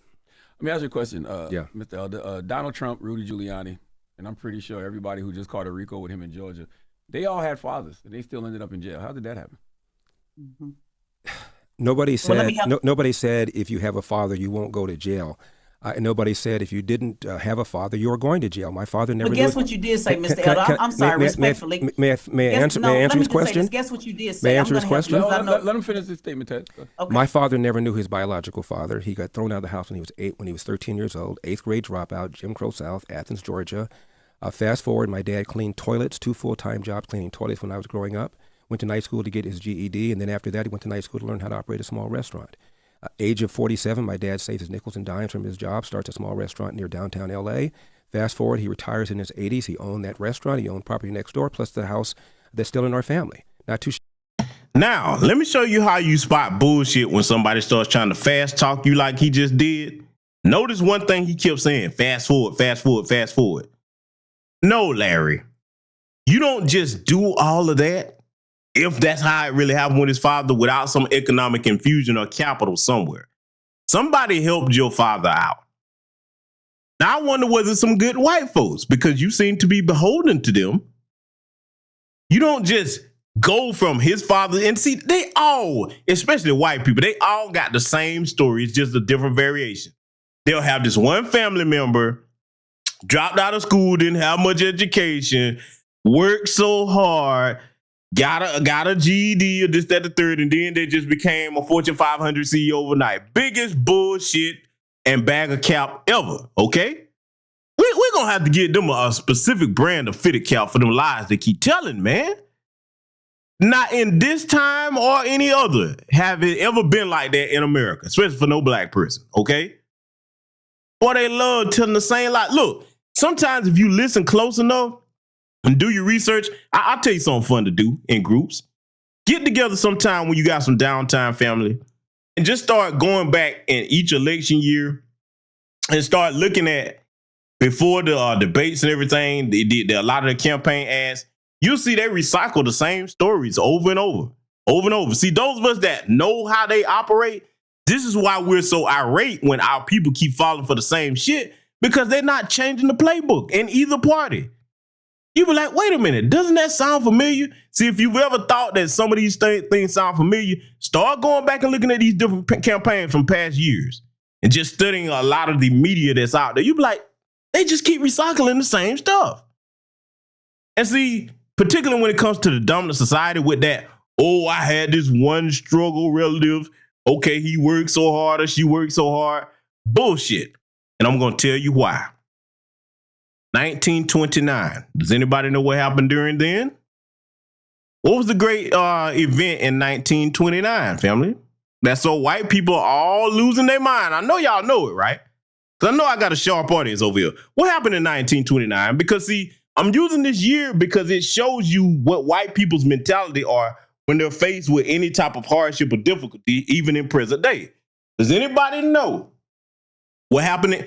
There it is. Oh, shit. The Great Depression, the 1929 Great Depression, and the stock market crash. Remember that? Remember you had people jumping out of buildings, killing themselves. Now, they didn't lose their jobs. They just started, oh, what might happen? You had some of these fools back then. They killed their family, then killed themselves. My point is this. When white people get to talking about, oh, how they people struggle like this, you'll be like, in what time period is this? You people don't deal with struggle very well at all. You panic. Look, during the pandemic, let's just come out of past. Let's get to present day. Okay, because anybody think I'm reaching. During the pandemic, they were losing their mind when they couldn't get a damn haircut. And then they're going to spin these wild fish tales about so much struggle. These motherfuckers ain't never did shit without us, man. But anyway, let's let it continue. Abby, for somebody who did not know his biological father. It's not a death sentence. You still have choices. It's just much, much more difficult to raise a child on your own. Even Tupac Shakur said, I know for a fact, Tupac, excuse me. I know for a fact, had I had a father, I would have been more confident. I would have been more disciplined. End of quote. Well, how did all those white men end up in jail when they still had fathers? The Trumps and the Giuliani. I'm just asking the question. Like, how did they end up in jail? Because some people commit crimes. No, sir. Stop. My apologies for interrupting you earlier. I just couldn't stomach the answer that I knew you were going to say. Couldn't stomach the answer? Yeah, I couldn't stomach, because your actual answer to Trump being what was happening to him with the indictments, you actually said that the system was doing it. You said there was a two-tier system. This is right. Your words. That's right. That it was a two-tier system. So when it came to Trump, all of a sudden you now believe in this systematic thing that's happening to Trump. But then when it happens to black people, but it's not about race. It's not about race. I didn't ask you that. I asked you. Remember, I made it easy for you, and I took race out of it. Remember, I said I'm just talking about the system. I'm just talking about the system. If you want to ask me whether I believe Donald Trump is being treated the same way as Joe Biden and is being treated the same way as Hillary Clinton, all of these people are white. All these people are white. There's a double standard. Well, you said another straw man argument. See, when somebody put words in your mouth and then start arguing against something you didn't say, see, let me tell you how you shut that down too. I'm gonna give y'all some homework, right? Does anybody know what the counter to a straw man argument is before I tell you? Okay. Does anybody know? Because there's a way that you put that on its face. And you're gonna see Ted's exhibit that here tonight, okay? Because to be honest with you, I think she's the only one that actually employed the tactic to shut down that straw man bullshit, because she's done it several times here already in case you didn't catch it. Does anybody know what the counter to a straw man argument is? Does anybody know? I'm going to give you a couple seconds before I answer. I know somebody in here is going to get it. I'll give you a couple seconds. Lakeith Morehouse says a fact. Yeah, it is. It's a type of fact, but looking for a specific term. You're right, sister, but there's a specific tactic that you use to shut down a straw man argument. Okay, Chief X Ali has said it. Okay, Kosh Grinchy Green got it right. It's called a steel man. You was close. He said an Iron Man. It's a steel man argument. Okay, and Chief X Ali, you basically described the basic premise of it. What you do is you go back to what they're saying and ask them a question to make sure that you verify what they're talking about. And then once that's established, you go back and work from there. In other words, it keeps them from dancing around all over the place or putting words in your mouth that you didn't say. You turn that shit back against them. That's something that every black person should master. If you haven't been familiar with that term, I want all of you do your brother a favor. To see other people be asking you, hit the cash up, hit the cash up. I ask you to hit the knowledge app, learn something. If you're not familiar with straw man and steel man tactics, I want all of you gathered in here in this chat to take the time to learn that. Trust me, the reason I'm telling you that, it will go well with you in your everyday life in all types of conversations, because you're going to run into straw man situations no matter where you go, especially if you're a black person engaging anybody in the dominant society in conversation and business, okay?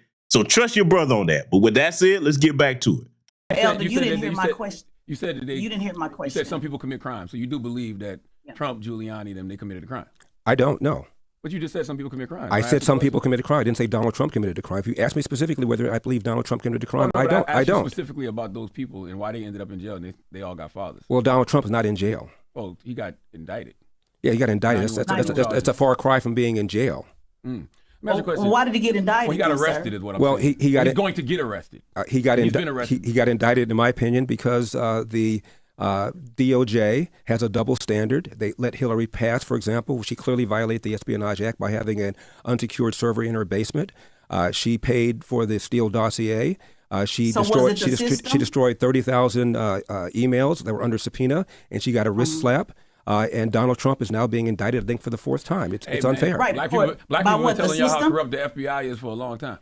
And the FBI has been corrupt. There was COINTEL, the FBI. J. Edgar Hoover also wiretapped MLK under Robert Kennedy, a Democrat Attorney General, Malcolm X, lots of things. Right. And I find it interesting.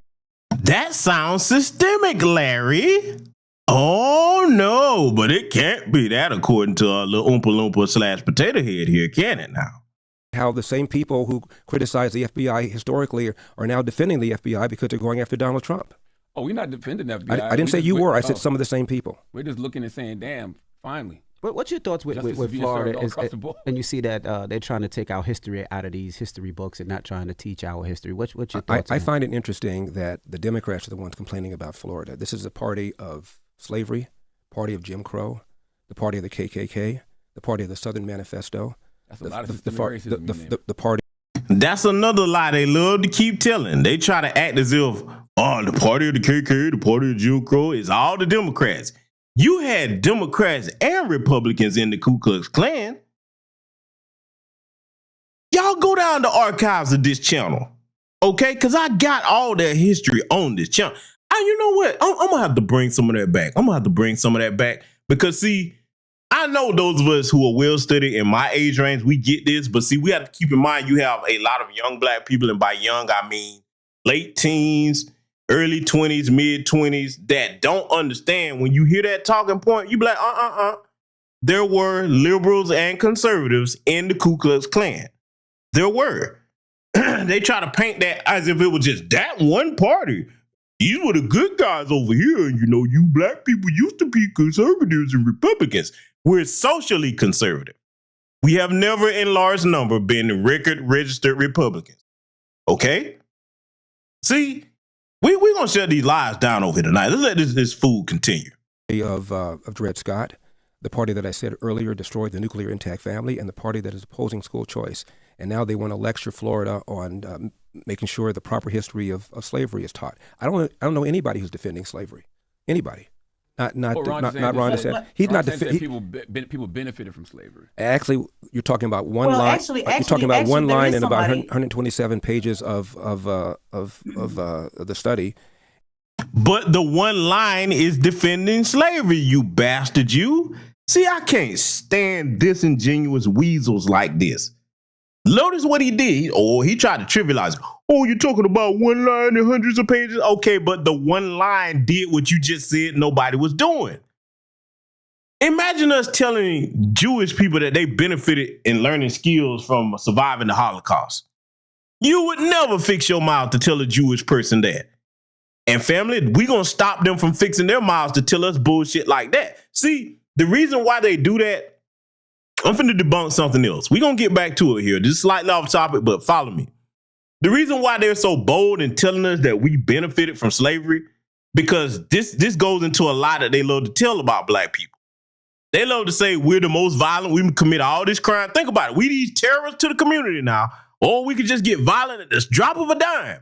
Okay, if you knew, follow where I'm going. If that was true, if we commit all this crime, we just hair trigger all violent black people, 13%, that bullshit lie, commit all these different crimes and all this stuff, then don't you think you would tread lightly with fucking with a group of people that's liable to go off at any second like that by playing with their Holocaust, which was slavery for us?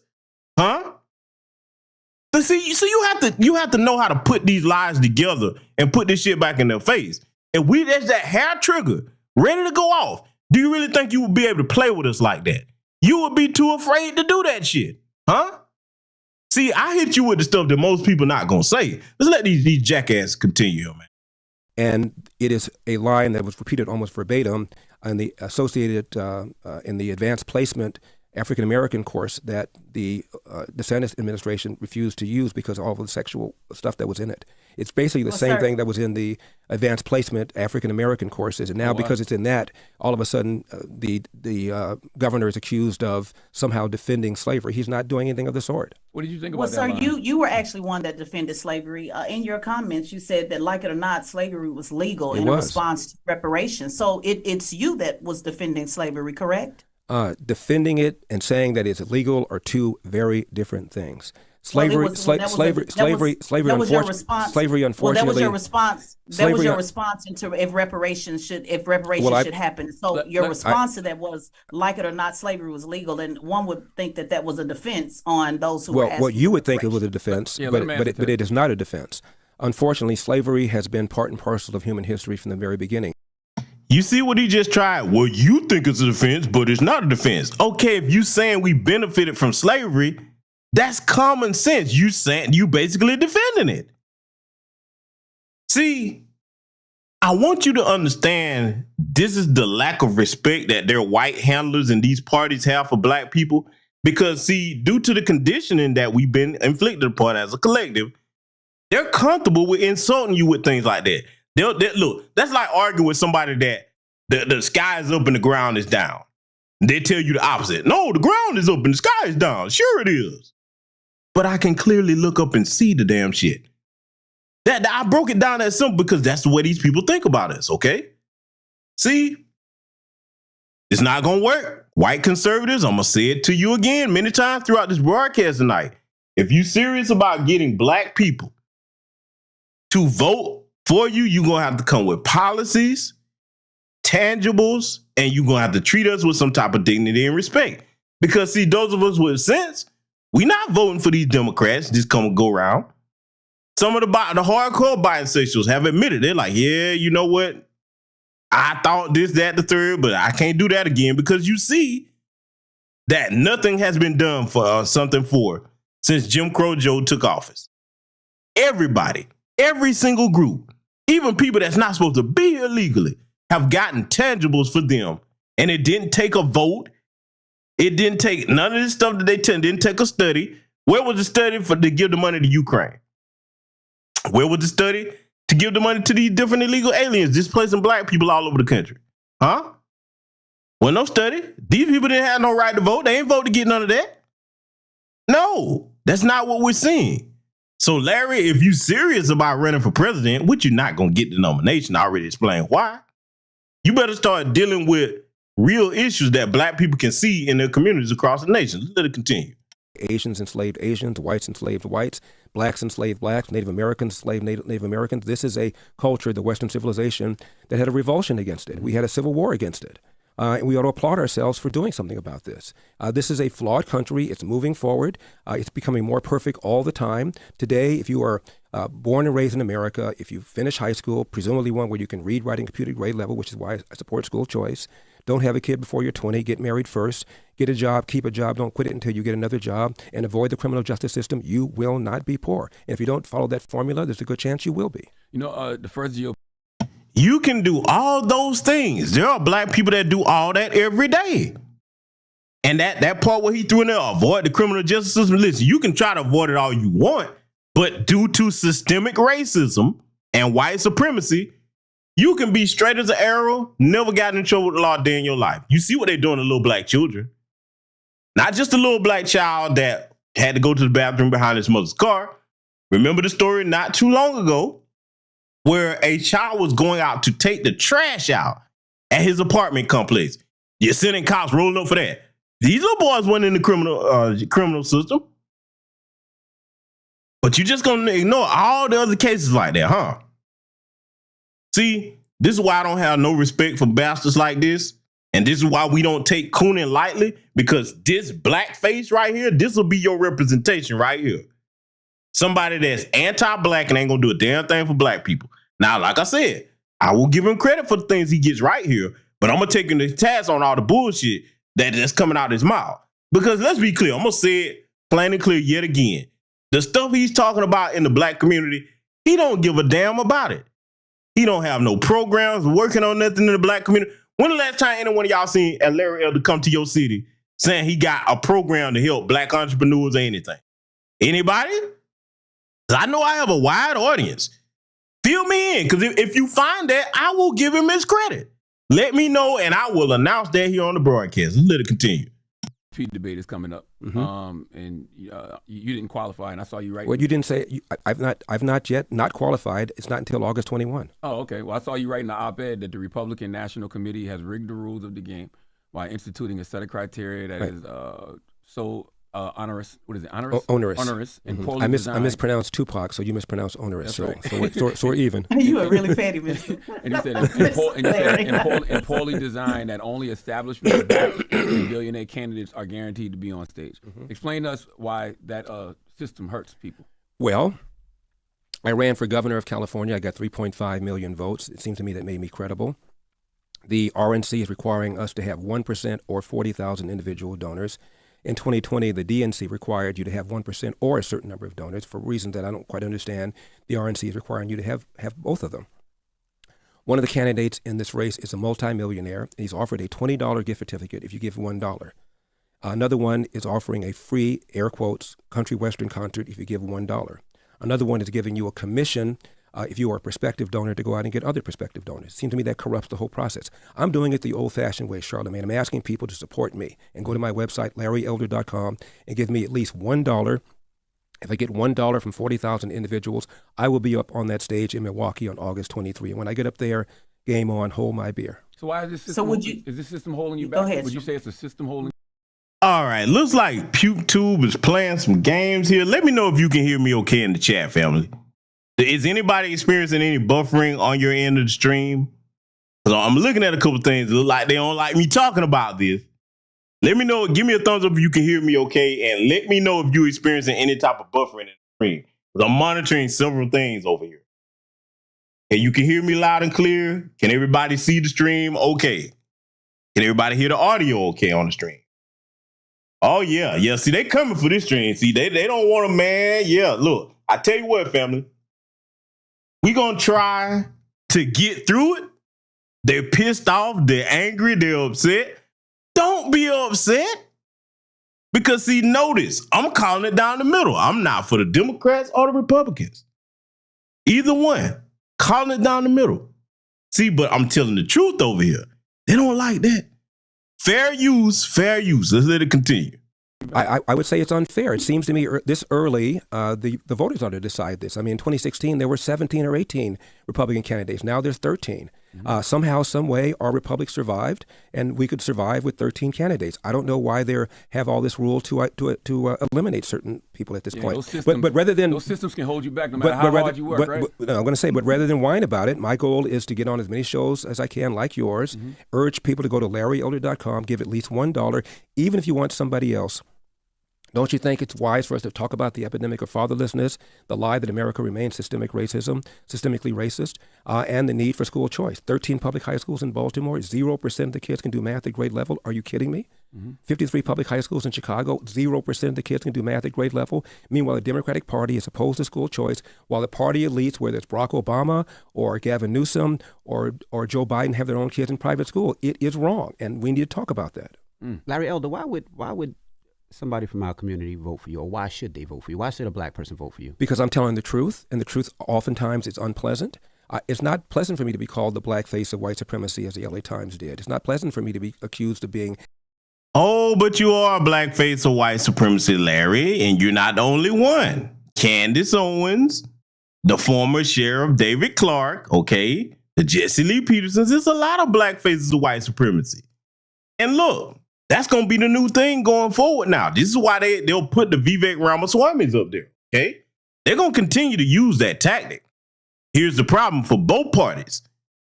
We're not going for that anymore. See, let me tell you what their worst nightmare is, and this is why they're messing with the stream. It is what it is. We're going to power through it. Try to hit refresh. We're going to rock through it. What they're afraid of in both parties now is when young black people, when I say young, I'm talking about the millennials, some of the Gen Zs that are getting older, and those that are Generation X, my generation, that they fear. We're getting on code. See, this is why I discourage anybody. And you got some baby boomers too. You got a few that's on code. But this is why I discourage anybody that's on the baby boomer or Generation X end from discouraging or talking down to young black people. No, no, no. We are more powerful together. Show them respect. Do what elders are supposed to do and give them the game so that they can operate accordingly. And together we have a unified message. No tangibles, no black vote. It's non-negotiable. You're going to get on these reparations. You're going to get us the anti-black hate crime bill. And you're going to stop playing with us in either party. See, look, for those that see them messing with this stream, if you're not talking about something that makes some sense, okay, you ain't doing nothing, okay? If they see you talking like you got some sense, they're going to mess with you. If they ain't messing with you, you ain't doing nothing at all. If I was up here cooning and buffooning, and I had a bunch of butt cheeks swinging, or better yet, if I was showing you Billy Porter's fall fashion line, perfect stream, we'll have no issues. But that's not what we're doing here tonight. Let's let it continue. Anti-black, as Tavis Smiley once called me, because I don't support reparations. By the way, Barack Obama never supported reparations. Nobody called him anti-black. We need to talk about what's going on. What's going on is the breakdown of the family. Actually, we did call Barack Obama anti-black American. Oh, yeah. Family. And most of the things we complain about downstream, whether it's crime or whether it's bad schools, the genesis is the breakdown of the nuclear intact family, and we don't talk enough about it. Do you agree that our community is hit harder with a lot of things that you just said, whether it is racism, whether it is getting loans, whether it is getting entrepreneurship, whether it is education, whether it is all those things? You do understand that and agree with that, correct? I do, but much of it is either self-inflicted or because of policies that we have supported, Democrats that we have supported. I wrote a book it's coming out in October. It's called As Goes California, My Mission to Rescue the Golden State and Save the Nation. It's about the one-party rule in California. California has supermajorities of Democrats in the Senate and in the House. And as a result, our schools are near the bottom. People are leaving California for the very first time. We have the highest state income tax in the country. The average price of a home in California costs 175% above the national average, all because of these left-wing policies that are hurting the very people, black and brown people living in the inner city, that people on the left claim that they care about. That's another thing we gonna shut both parties down from doing. You don't staple a damn thing onto black. There is no black and brown. There is no black and Asian. There's no black and East Indian. There's no black and Hispanic. There's no black and nothing. There's no black and Arab. You know why? Because show me the inverse. Show me where there's Arab and black, East Indian and black, Hispanic and black. Where do their representatives put us first or into their economic policies? Where are they advocating for us when there's injustice in our community? You can't show me one politician in any of those groups I just named that come on national TV and in conjunction with being on national TV, speaking up for black interests, go into black communities where these things are occurring to our people and say, I stand with the black community on this. You can't treat these black people like that. Until we start saying that, don't you put black and with nothing. We're not playing that going forward. Let's let it continue. Do you think slavery was self-inflicted? Or do you think Jim Crow segregation was self-inflicted? Or do you think, slavery was self-inflicted? Of course it wasn't self-inflicted, but salute to Daryl Bledsoe for the cash out. Thank you very much, my brother. But there are a lot of people have bloody hands in slavery. Mm-hmm. For example, slavery could not have existed had it not been for African chieftains who were selling black slaves captured in battle or captured through raids and selling them to European and Arab slavers. It could not have existed without that. So everybody has dirty hands here. That's why reparations is such a foolish thing. If you're going to get no, you the fool, Larry. We're not talking about what everybody did around the world. We're talking about the American government, which still stands, that benefited off of chattel slavery and affected our family generations. 400 years on down. This wealth gap between us didn't happen because we're so lazy. And see, this is what I like about the bootlicks that try to play both sides. Larry, you just went down the history of Black Wall Street, proving that black people can build things, and we build things here today, but they're sabotaged. No other group is sabotaged like us today. So, Larry, when you say that reparations is such a silly thing, why is that, Larry? You didn't say that when the reparations were given to the Jewish community. The Holocaust didn't happen on American soil. That happened in Germany. They got reparations twice. Still getting them to this day. You didn't say anything when the Japanese got reparations for being in internment camps. You didn't say anything about Native Americans, the few that's left, not the $5 Indians, that when they got their reparations, okay, their reservation of land, okay. You didn't say anything about that. It wasn't foolish or silly then. See, it's only silly or foolish when it comes to foundational black American freedmen getting compensated because it's a legally owed debt, not no damn handout. That's the other talking point they love to try to throw around. It's only foolish when it comes to us. Now, see, family, think about something. This shows you that you, foundational black American freedman, man or woman, listen to the sound of my voice live and recorded. You're a lot more powerful than you think. See, if we were such frivolous spenders, we just gonna waste the money, fine. Why don't you just give it to us? It's going to come right back to you anyway, right? That's one of the main talking points. We so incompetent, we don't know nothing. You should be like, oh, man, just give them niggas reparations so we can say we got it out the way. But see, that lets you know they know damn well what we're capable of in a system where we're being oppressed. I want you to follow me. In a system where, as a collective, we're being oppressed. Look at each one of you in this chat room, your families, and even our wealthy, okay? Even though those are outliers, okay? Look what we do with a little bit. And in the minute that we can get on a fair playing field, look how we excel. See, they fear that because they know we excel even when the playing field isn't fair and we don't even have adequate resources, okay? Yet, we still have black businesses. We don't have as many as we need, but we still have them. Black people are building every day. So you got to understand why they fear and why they hate us. Let's let it continue.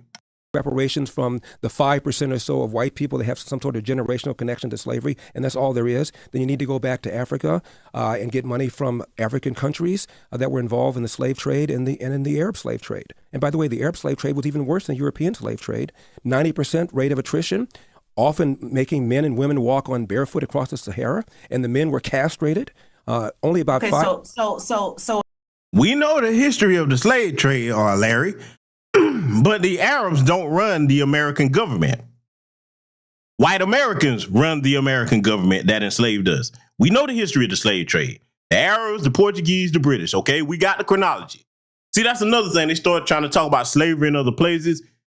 Our family wasn't in those other places. We're talking about our family here. Well, we can trace our lineages back to these plantations with documentation. Some of us going back to the 1600s, okay? That's what we're talking about. See this old story, looking over here, looking on, no. Those other countries don't have nothing to do with us. Now, after we get our reparations from this government, it's some others we got to holler at now. Oh, yes, hey, I'm glad that he knows that, but we're going to start here and take care of business first. That's how it's going to go, Larry. Let's let it continue. if they go after the money from the other countries, then would you agree that it would be okay to go after the money from America? Is that your problem with it? Oh, and yes, I got to acknowledge this. See, this is why I love my chat room. Daryl 524, the Catholic Church, you damn right. They kicked the whole damn thing off. Brief aside, I got to mention this. See, y'all, that's the thing about history, man. I love it because it allows you to not only study the past and find out what you did wrong so you can improve on it, it allows you to navigate the present and the future. The Catholic Church funded a lot of the slave ships, and them small hats did too. That's a fact. They can get as mad as they want to get. That's true. Yes, they did. First slave ship named Jesus. Huh? Man, you know what? Let me not go down that road, boy, because that's a whole nother can of worms. So let's let this continue. When are you going to stop with this? Everybody has a grievance. I just asked a simple question. I'm answering your question. There's no end. There'll be no end to this because slavery has been part of human history from the very beginning. Okay, now I've let you talk. Sir, I've let you talk. And every time I talk, you begin to talk and then you say, let you finish. So I asked you a very simple question. You said, if you're going to go after it in America, go after it in Africa. So if we all agree to go after it in Africa, will you then agree to go after it in America? It's just a simple question. Yes or no? No, I won't because it's a waste of time. We ought to be spending our time on education. Next question. Okay. You told me that I cut you off. Then I tried to answer your question. You won't let me finish. Go ahead, Larry. Thank you. It's a waste of time. We ought to be. Did you tell the Jewish community it was a waste of time to get compensation from America and Germany? Did you tell them that? See, we're going to keep hammering this, especially into the younger generation's head, to let them know, hey, our Holocaust is no different than anybody else's. It was worse, in fact. Ours was 400 years long and still ongoing. You can keep kicking the can, but the interest is piling up. Because we gonna get reparations across the board. We not gonna play. This ain't gonna. No. We gonna get the same package that the Jewish people and the Native Americans got. That's what we gonna work towards. And see, these defeatist Negroes, they're not gonna give you this. They're not gonna give you that. When you start hearing people talk like that, they usually tethers or paid foundational Black American freedmen coons like Larry Elder right here. Okay. And see, let me drill down on that. The tethers are cowards. Okay, the tether class. Not all Black immigrants. Not all, but I'm talking about the tether class. The reason why you see foundational Black American freedmen like Larry Elder so afraid of reparations, not only are they cowards, these are people that would rather be pets under white supremacy than actually independent and in charge in a system of justice that's equal for everybody, okay? They don't want that. You know you're not worth two dead damn flies when you got the existence of freedom and independence on one hand and the existence of being a damn pet on the other. It's pathetic, man. I don't see how they wake up and look themselves in the mirror every day, but hey, not all of us are from the same bloodlines. Let's let it continue. Talking about working hard, investing in ourselves. Right now, as we speak, there are Haitians in Haiti lining up for a lottery to come into this country. Why? Because it is the land of the free and the home of the brave. You can go from nothing to something faster in America than any other country in all of human history. We ought to be talking. And when those same Haitians line up to come over here, what happened down there at the Texas border? They shipped them out of here within 48 hours. Tell that part, Larry Elder. Boy, this clown here, man. Talking about that. Let me just, one more point. 1997, Time Magazine and CNN hooked up together to do a poll on what Black teenagers and white teenagers felt about racism. Mm-hmm. And both of them were asked, is racism a major problem in America? Both of them said yes. But then Time and CNN asked this question of the black teenagers. Is racism a big problem, a small problem, or no problem in your own daily life? This is 1997. 89% of them said small problem or no problem in my own daily life. In fact, twice as many blacks said failure to take advantage of available opportunities is a bigger problem than racism. That was 1997. 1997. Look it up. It's 2023, though. You think America's more racist now after the election and re-election of Barack Obama than it was in 1997? Yes, because of the... And see, they keep trying to use Barack Obama as some type of racial measuring stick, when we've already broken that down. He's a tether, raised in a white household, no connection to foundational black American freedmen. Okay? So we cannot let them keep trying to pull him out as some type of racial measuring stick. Because what did the man do for our community? Nothing. He aggressively harmed our community, if you want to be honest, and just go back and look at different policies. I've already mentioned the 1033 program. Look who they didn't use that equipment until it came time to come into black communities who was protesting. Not even for violent stuff, okay? Then you already see what he did for the rainbow community, okay? Every other group except for us. The small hat community increased their funding. That's the truth. This is fact. This is not hate. This is the truth. He ain't mentioning none of that stuff, though. See, this is pathetic. And see, as far as what he's saying with that so-called study, because notice he didn't bring any of this stuff with him. Look it up. What's the name of the study, Larry? See, they love to just make up a study. Because, see, let me tell you why they do that with primarily black people. They expect black people to just hang off their every word and see what he's trying to do. Larry, this is your problem with black people. If a white person says that, black people, unfortunately, a lot of them will just go along with what they're saying. But see, Larry, you're not going to be able to do that with us, because not only do we recognize you as a coon, unfortunately, we do have a problem in our community that when another black man says something, we're not trying to hear it. So you forgetting that obstacle. And this is a good thing in this case because you full of shit, Larry. And see, let's just say this study exists. 1997, that's what he said. That's an indictment on black parents. If your child grows up in a system thinking that you in a post-racial society just because Barack Obama was elected president, this is what I tell people. Barack Obama, that was a good symbol. Hey, symbolism does not change a people's condition in society. You can't hand symbolism to any other group except for us. And moreover than that, this is what you tell your black children. It is no good to be a person, a powerless person in a so-called position of power, and you can't use that power to help your own people. Every other president that has all been lily white, they use their power to help their people first all the time. Then they set up stuff for the little buffer class groups and leave us at the bottom. We're not playing that game no more. Let's let this continue. Election of MAGA, Donald Trump, 100%. Yes. Really? Absolutely. Well, how is it, Charlemagne, that Donald Trump got 8% of the black vote in 2016? He got 12% in 2020, a 50% increase. He got 20% of the black vote in 2020. If MAGA is racist, how do you explain that substantially increased the percentage of black votes Republican Party got? Sometimes people make poor So why are choices. you running against Trump then, Mr. Elder? Yeah, I'm not running against him. I'm running against Biden-Harris. Any one of the Republican nominees we have would be better than what we have right now. I'm not running against him. I know you're not running against Trump, Larry. You're not running against Trump because white people are not going to support you if they have the chance to support a Donald Trump.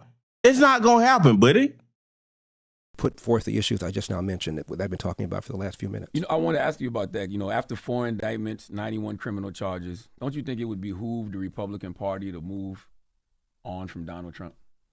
I think that the voters in the primary will make. Here's where the Democrat shilling of Charlemagne comes in at, because see, taking emotions out of it, again, I'm going to say it one more time. I know I sound like a broken record. I'm neither liberal nor conservative, but when we're looking at policies and facts, Trump didn't put together any specific policies to harm black people. They use him as a boogeyman. Oh, Donald Trump going to get you. Oh, he racist. He don't like black people. Okay, so are the Democrats. You going to sit here and tell me that Joe Biden isn't? You don't vote for me, you ain't black. And then, yeah, we know he going to bring that up in this interview as well. But see, not just what Joe Biden says. Look what policies he implemented beyond the 94 crime bill. All these illegal aliens over here, we told y'all what was going to happen. Now, don't look, under Donald Trump, regular white supremacy, we can deal with that. Many of us in new black media told you, if you put this man in office, Jim Crow Joe Biden, we're going to have to deal with white supremacy, anti-black buffer class groups coming from all corners. And what happened? Y'all better learn to listen to us over here when we trying to tell you things. We don't just be saying it for clicks and views and trying to get popularity. We be trying to tell you what's coming down the line. Everything, every single thing that we stated has come true since you put the Biden administration put this bastard in office. But it's a lot more to learn here because, see, I want you to pay attention to how Charlemagne and Envy are about to sound here. Let's let it continue. Make that decision. What do you think, though? I have no problem with I thought Donald Trump did an extraordinary job as president, especially for black people. Best economy ever. He did something about the borders.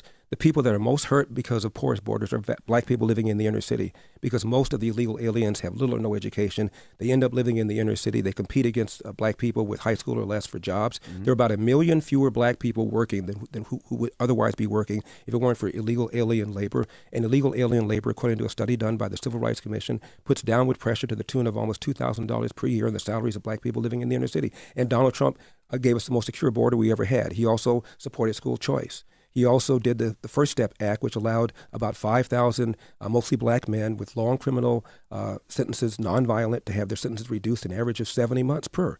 He pardoned Jack Johnson, the first black heavyweight champion. Even Barack Obama didn't do that. Yeah, he did an extraordinary job for black people. I think you're innocent until proven guilty, but I feel like President Biden had 4 indictments, 91 criminal charges. President Obama had 4 indictments, 91 criminal charges. Y'all would be telling them that they need to step aside and they shouldn't be running for president. Well, I wouldn't vote for Barack Obama or for Joe Biden in any case, no matter whether he had indictments or no indictments. I don't vote for tax spend, regulate liberals. You're a conservative, right? Obviously. No question. What initially made you gravitate towards being a conservative? I think it was my father. My father was a lifelong Republican, and my father always told my brothers and me the following. No, your father was a lifelong coon. I'm not going to let him get away with that. Democrats want to give you something for nothing. When you try and get something for nothing, you almost always end up getting nothing for something. And my dad, I told you about his background. He told my brothers and me that hard work wins. You get out of life what you put into it. You cannot control the outcome, Larry, but you are 100% in control of the effort. Before you moan or groan about what somebody did or said to you, go to the nearest mirror, look at it, and ask yourself, what could I have done to change the outcome? And finally, Charlemagne, my dad, told my brothers and me this. No matter how hard you work, how good you are, sooner or later, bad stuff is going to happen to you. How you deal with those bad things will tell your mother and me if we raised a man. I wrote a book about my father's life. It's called Dear Father, Dear Son, 2 Lives, 8 Hours. It's about. But what your father didn't tell you is that of all other groups here, you will be targeted specifically because you're black. You playing with your life when you don't tell your black children the truth about that.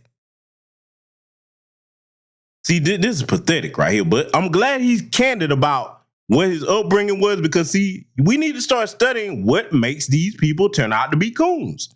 And it comes from the home. It all starts at home. Let's let it continue. An 8-hour conversation he and I had where at the beginning of the conversation, I thought my dad was harsh. I thought he spanked us too often. We had a belt. In those days, from the South, you spank kids. And I thought my dad was way too harsh. And we had an 8-hour conversation. And by the time we ended, my dad got bigger and bigger and bigger. And Larry Elder got smaller and smaller and smaller. And I apologized to him. And it's a book that's changed a lot of people's lives. It's called, as I said, Dear Father, Dear Son, 2 Lives, 8 Hours. The paperback is called A Lot Like Me. Same book, but it's cheaper. Can you honestly say this is the Republican Party that you grew up on? This modern day GOP? Yes. The Republican Party pretty much has always stood for low taxes, low regulation, peace through strength, not strength through peace, and strong borders, and still does. And anti-black racism, just like the Democratic Party. Don't leave that out. Donald Trump is gone, and he will be gone even if he gets reelected. The day after he gets reelected, he's a lame duck. The party will still go on. The principles will still go on. However, I do believe that many people in our party have spent and spent and spent so that Ronald Reagan, my favorite president, when he entered the Oval Office, Charlemagne, when he left, government was bigger. It got bigger under George Herbert Walker Bush. It got bigger under W. It got bigger under Donald Trump. And the only way to restrain spending is with an amendment to the Constitution to fix spending to a certain percentage of the GDP with exception for war and for natural disaster. Otherwise, we're going to get bigger and bigger and bigger. Let me use the word unsustainable. Mm-hmm. That's the word Barack Obama used to describe the so-called entitlements. Unsustainable was a word that Bill Clinton used to describe them, but nothing happened. Okay, I'm glad you used the word unsustainable. Because who's on most of the entitlement programs? It's not black people. You know it's mostly white people.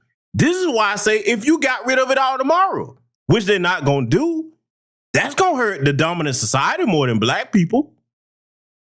Nobody gets more entitlement programs in America than a white woman. Nobody. Hell, this is why we didn't miss affirmative action. She was the one that was the biggest beneficiary of that. These are facts. You can go back and verify everything that I'm saying, Larry. But see, Mr. Potato Head, he ain't going to do that. Let's let him continue.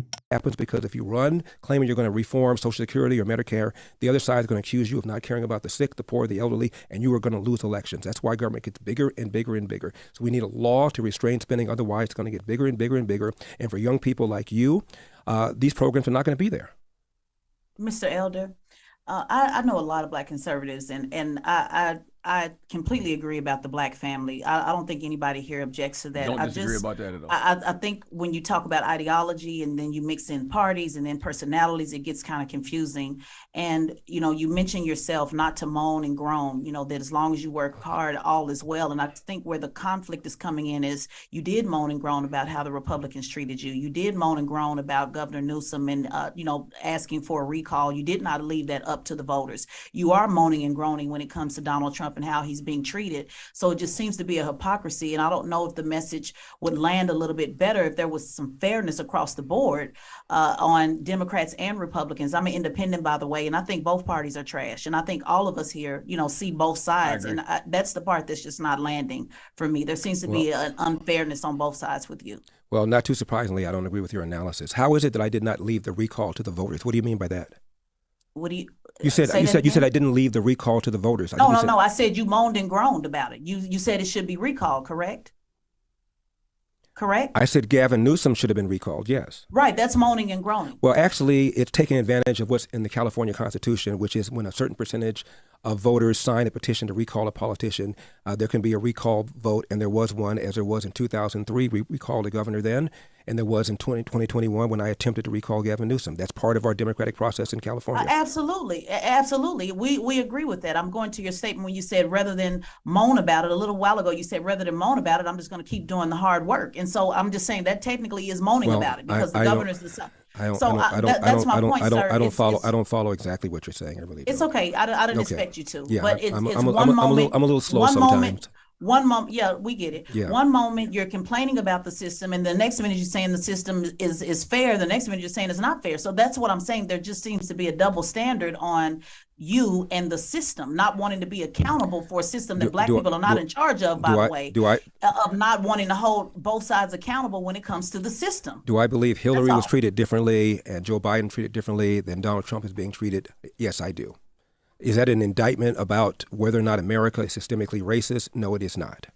Those are two totally different things. Yes, you're trying to merge the two, but they're two totally different things. I agree with you. They're two different things. We're agreeing. We're agreeing. They're two different things. We're agreeing. No, we're agreeing to two different things. We're not agreeing that there's not systematic racism because we're not in charge of the system, sir. In case you all right. Can we? Black people have never been in charge of any system. Well, we're not actually, we have been. Take Baltimore. No, we've never been in charge of. May I finish? Tell me, what financial system are black people in charge of? What healthcare system are black people in charge of? What government system are black people in charge of? I'm about ready to tell you. What prison system are black people in charge? I'm about ready to tell you. I'm not talking about. See, that's how you drill them down right there with facts, okay? You start getting specific and see, I'm going to let this weasel continue and watch what he tries to do because it's going to fit in line with those talking points that I showed y'all earlier in the broadcast. If you missed that, you want to catch that on the playback and study that very well because I don't hear many people going over those conservative blogging talking points by Karl Rove, okay, because they're still deployed today in debates or discussions.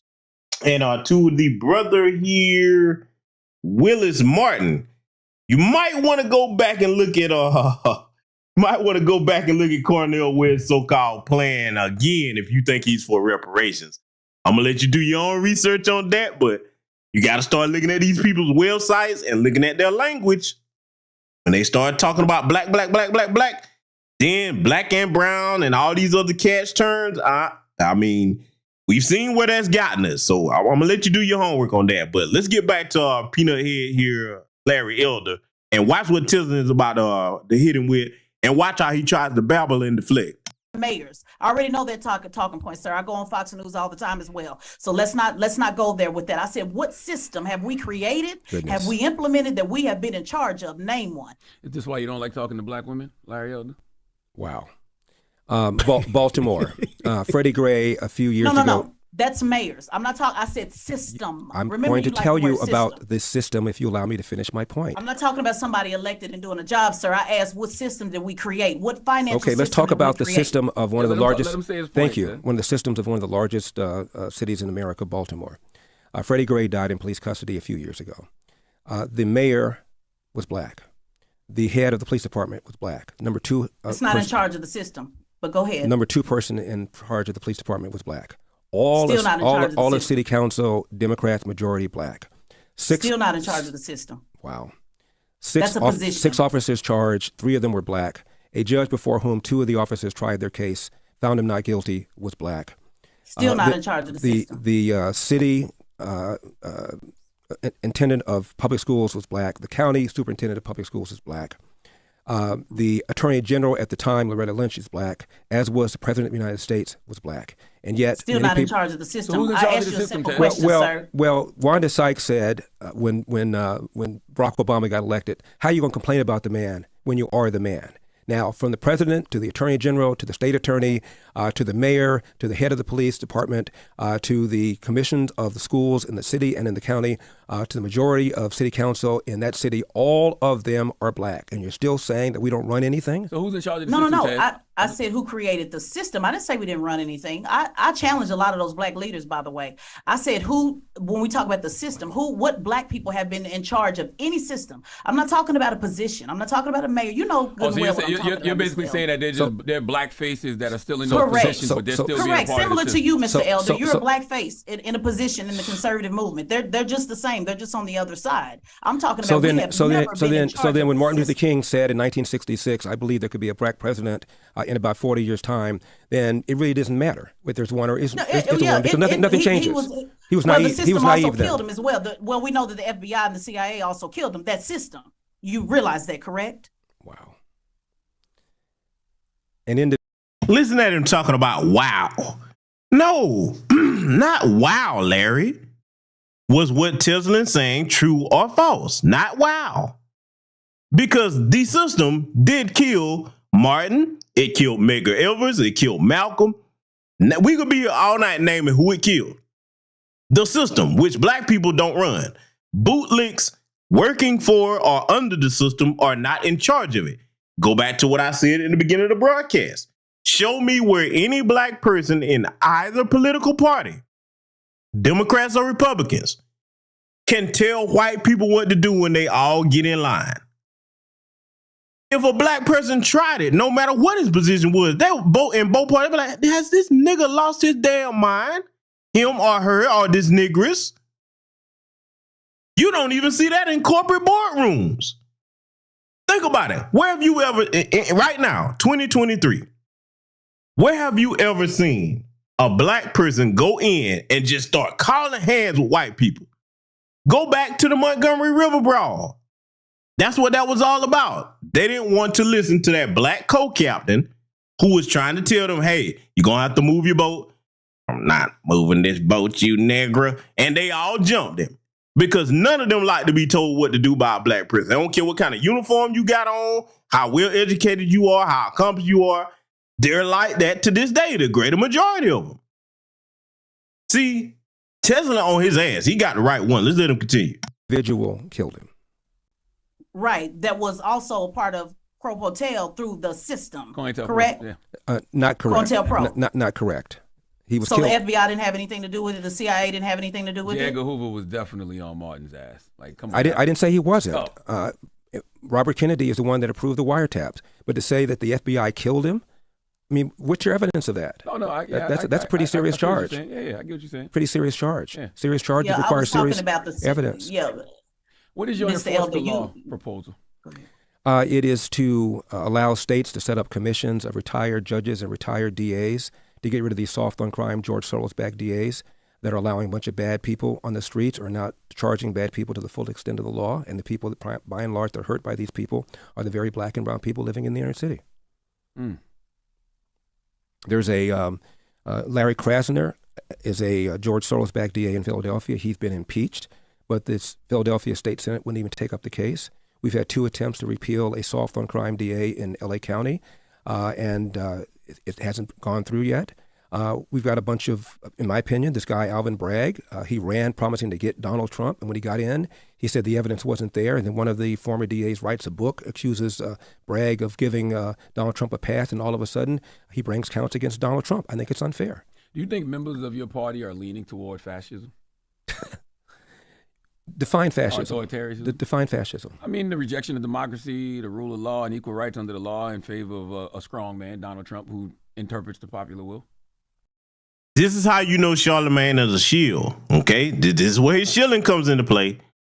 Charlemagne, you think the Democratic Party right now isn't fascist? Because I'm not saying that the Republican Party isn't. They've got open white supremacists running for offices over there in the Conservative Party. But to try to act as if we're not seeing what he's talking about in the Democratic Party, you have to be out of your mind. Seriously, Charlemagne, see, look. Go back to the Breakfast Club interview where they interviewed Hillary Clinton. Them little softball questions they was throwing her. See, he'll tell you he's not for either party, but this is a script. He's not fooling me. Look, man, I tell you what. I'm going to play the rest of this. I'm going to let you make up your own mind. I want you to listen very carefully to how Charlemagne responds. Again, the things that Larry Elder is right on, give him credit for that. Yes, we know the condition of the black family. But he's being disingenuous because he's not trying to fix any of that. This little peanut head bastard hate black people, man. And that's been evident in his career on before he got to this point of thinking that he would go around for president. Because see, let me tell you what's funny about that before I let this play.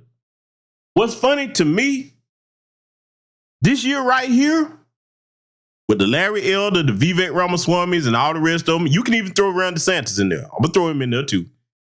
What this is going to teach a lot of those bootlicks and buffer class clowns, white people don't really fuck with you like that. Yeah, I'm saying it that way.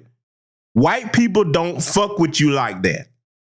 When they got a choice of the genuine article or pseudo wannabe white folks, they going to go with the genuine article every time. Watch how these campaigns ends up for these clowns. You already see what Larry Elder is struggling to do. They're not going to let you get nowhere near being able to participate in any type of conversation or whatever. Because, look, like I said, the Republicans have never had a black vice president or have they ever elected a black nominee to be the president. Them good old boys over there ain't trying to be led by no nigger. Nor are the Democrats, because unless they can find another Barack Obama, and we're not going for that, you ain't going to never see that again in the Democratic Party either. Let's let it continue. No, I don't. There was a long article about Barack Obama by one of my mentors. His name is Thomas Sowell. He's an economist, he's a black conservative, still alive, around 95 years old. And he wrote a piece in which he said a lot of people call people like Barack Obama socialist. Socialism is government ownership of the means of production. Mm-hmm. Fascism is when the government allows you to own means of production, but government tells you what to do. And he said, frankly, technically, people like Barack Obama are fascists. That is to say, these are left-wing people telling you how to run your business, telling you what to sell, telling you what you can't sell. For example, in California, we have a governor named Gavin Newsom who recently said by the year 2035, no more sale of new gas-powered cars. How dare you? Sister Navi, check your phone. I think it's in your pocket. I see you timed out a couple of people that they didn't seem to be breaking any rules. Try to make sure you don't have your phones in your pockets if you're a mod family, because sometimes you can accidentally time somebody out. So, sister, if you can, check your pockets there. Most people don't want an EV. They like their own gasoline-powered cars, but now you're telling car dealerships they can't even sell them? What do you call that? But what about, when you tell women what to do with their bodies? Well, that is a moral issue. I happen to be pro-life, and I believe that that abortion is a sin. That's not telling women what to do with their body. That's expressing my opinion about whether or not it is right or it is wrong. For example, there is a guy right now behind bars in Philadelphia named Dr. Kermit Gosnell. Mm-hmm. He is an abortion doctor who performed late-term abortions. When I ask people who consider my position to be extreme, I ask them, tell me at what point do you believe pregnancy has gone so far that to terminate the unborn would be homicide? And almost nobody will give you an answer. So in other words, what you're really telling me then is this guy, Dr. Kermit Gosnell, should be set free. He's a political prisoner. He was persecuted unfairly. If you won't tell me when you think at what point a pregnancy cannot be terminated unless it's homicide, then to me you're essentially allowing women to kill the unborn, no matter how old that unborn is, and I think that's wrong. The other thing, Charlamagne, real quickly on this issue, it'd be one thing if the pro-life community was not talking the talk and walking the walk, but there are literally thousands of pregnancy centers all over America, whether it's funding for adoption services, funding for housing, funding for education, funding for job training, to let women know they have alternatives. And every state will decide this. Okay, so now this is where I got to get on Larry while he's talking about the the deletion of children issue. Now, most of us agree with that. We're pro-life over here, okay? We don't believe in that except for the 3 reasonable instances where that occurs, okay? Life-threatening pregnancy, incest, somebody forced themselves on a woman, okay. That's understandable.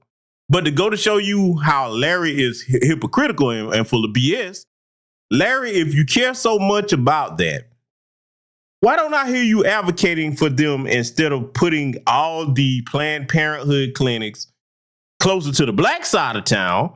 Why don't you say, hey, we need to put some fertility clinics over here? See, don't nobody ever challenge him with that. And see, this is why Charlamagne and Envy particularly, notice that Tesla is the only one that's giving him any real intellectual pushback on anything.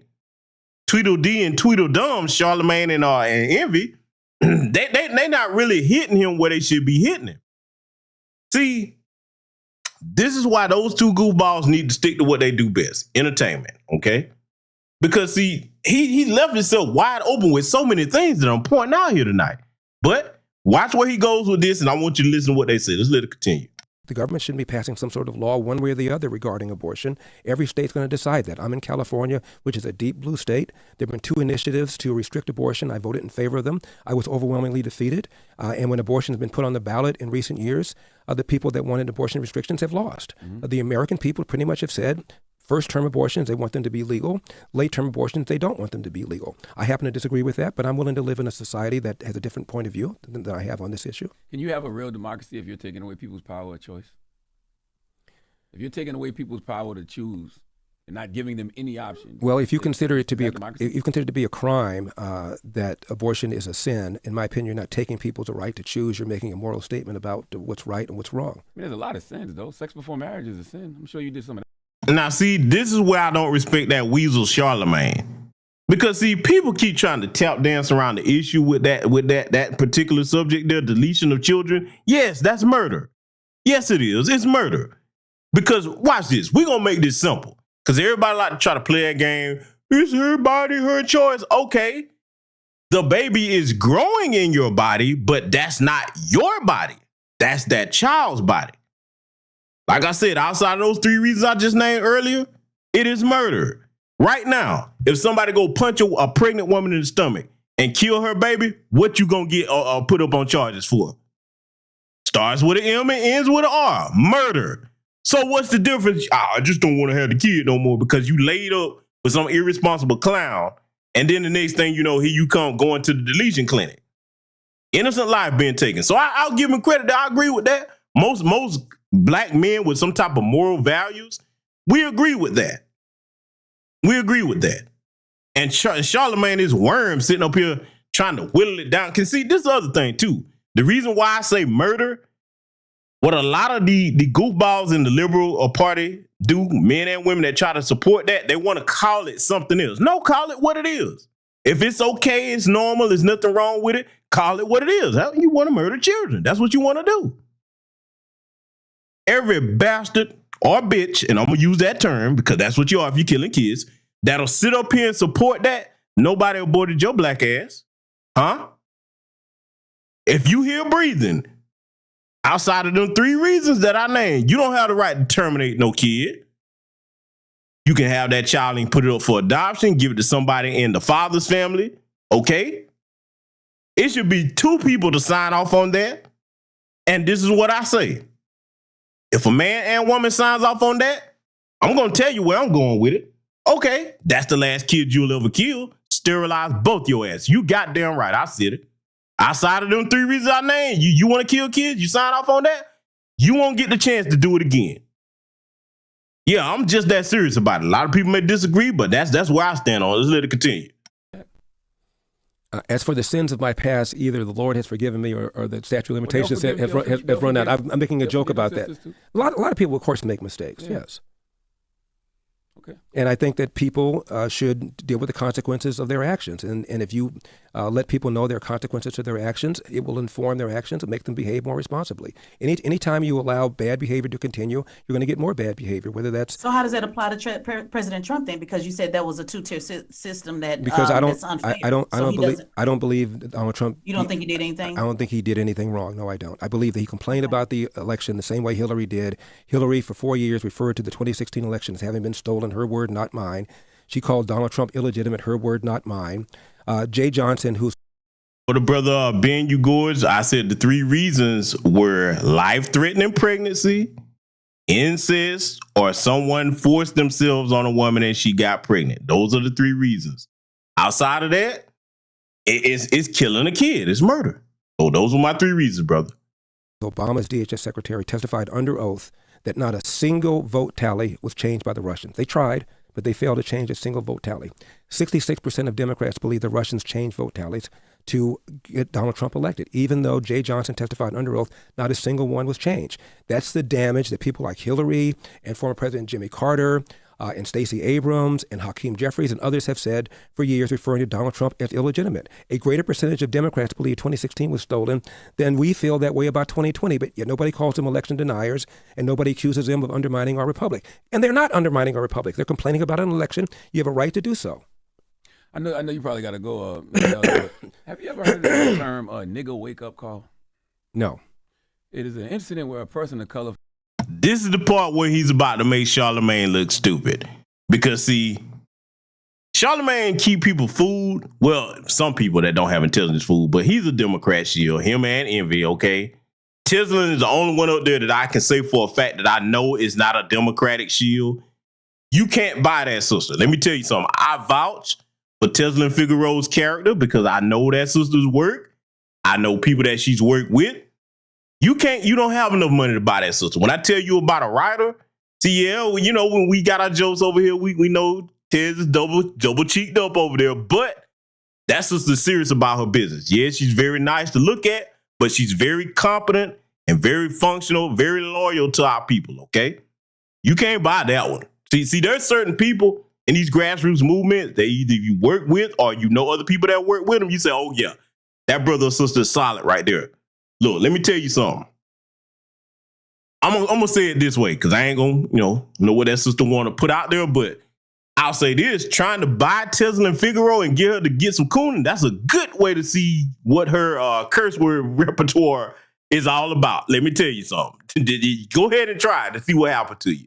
But anyway, I want y'all to pay attention where they're going next with this. Let it continue.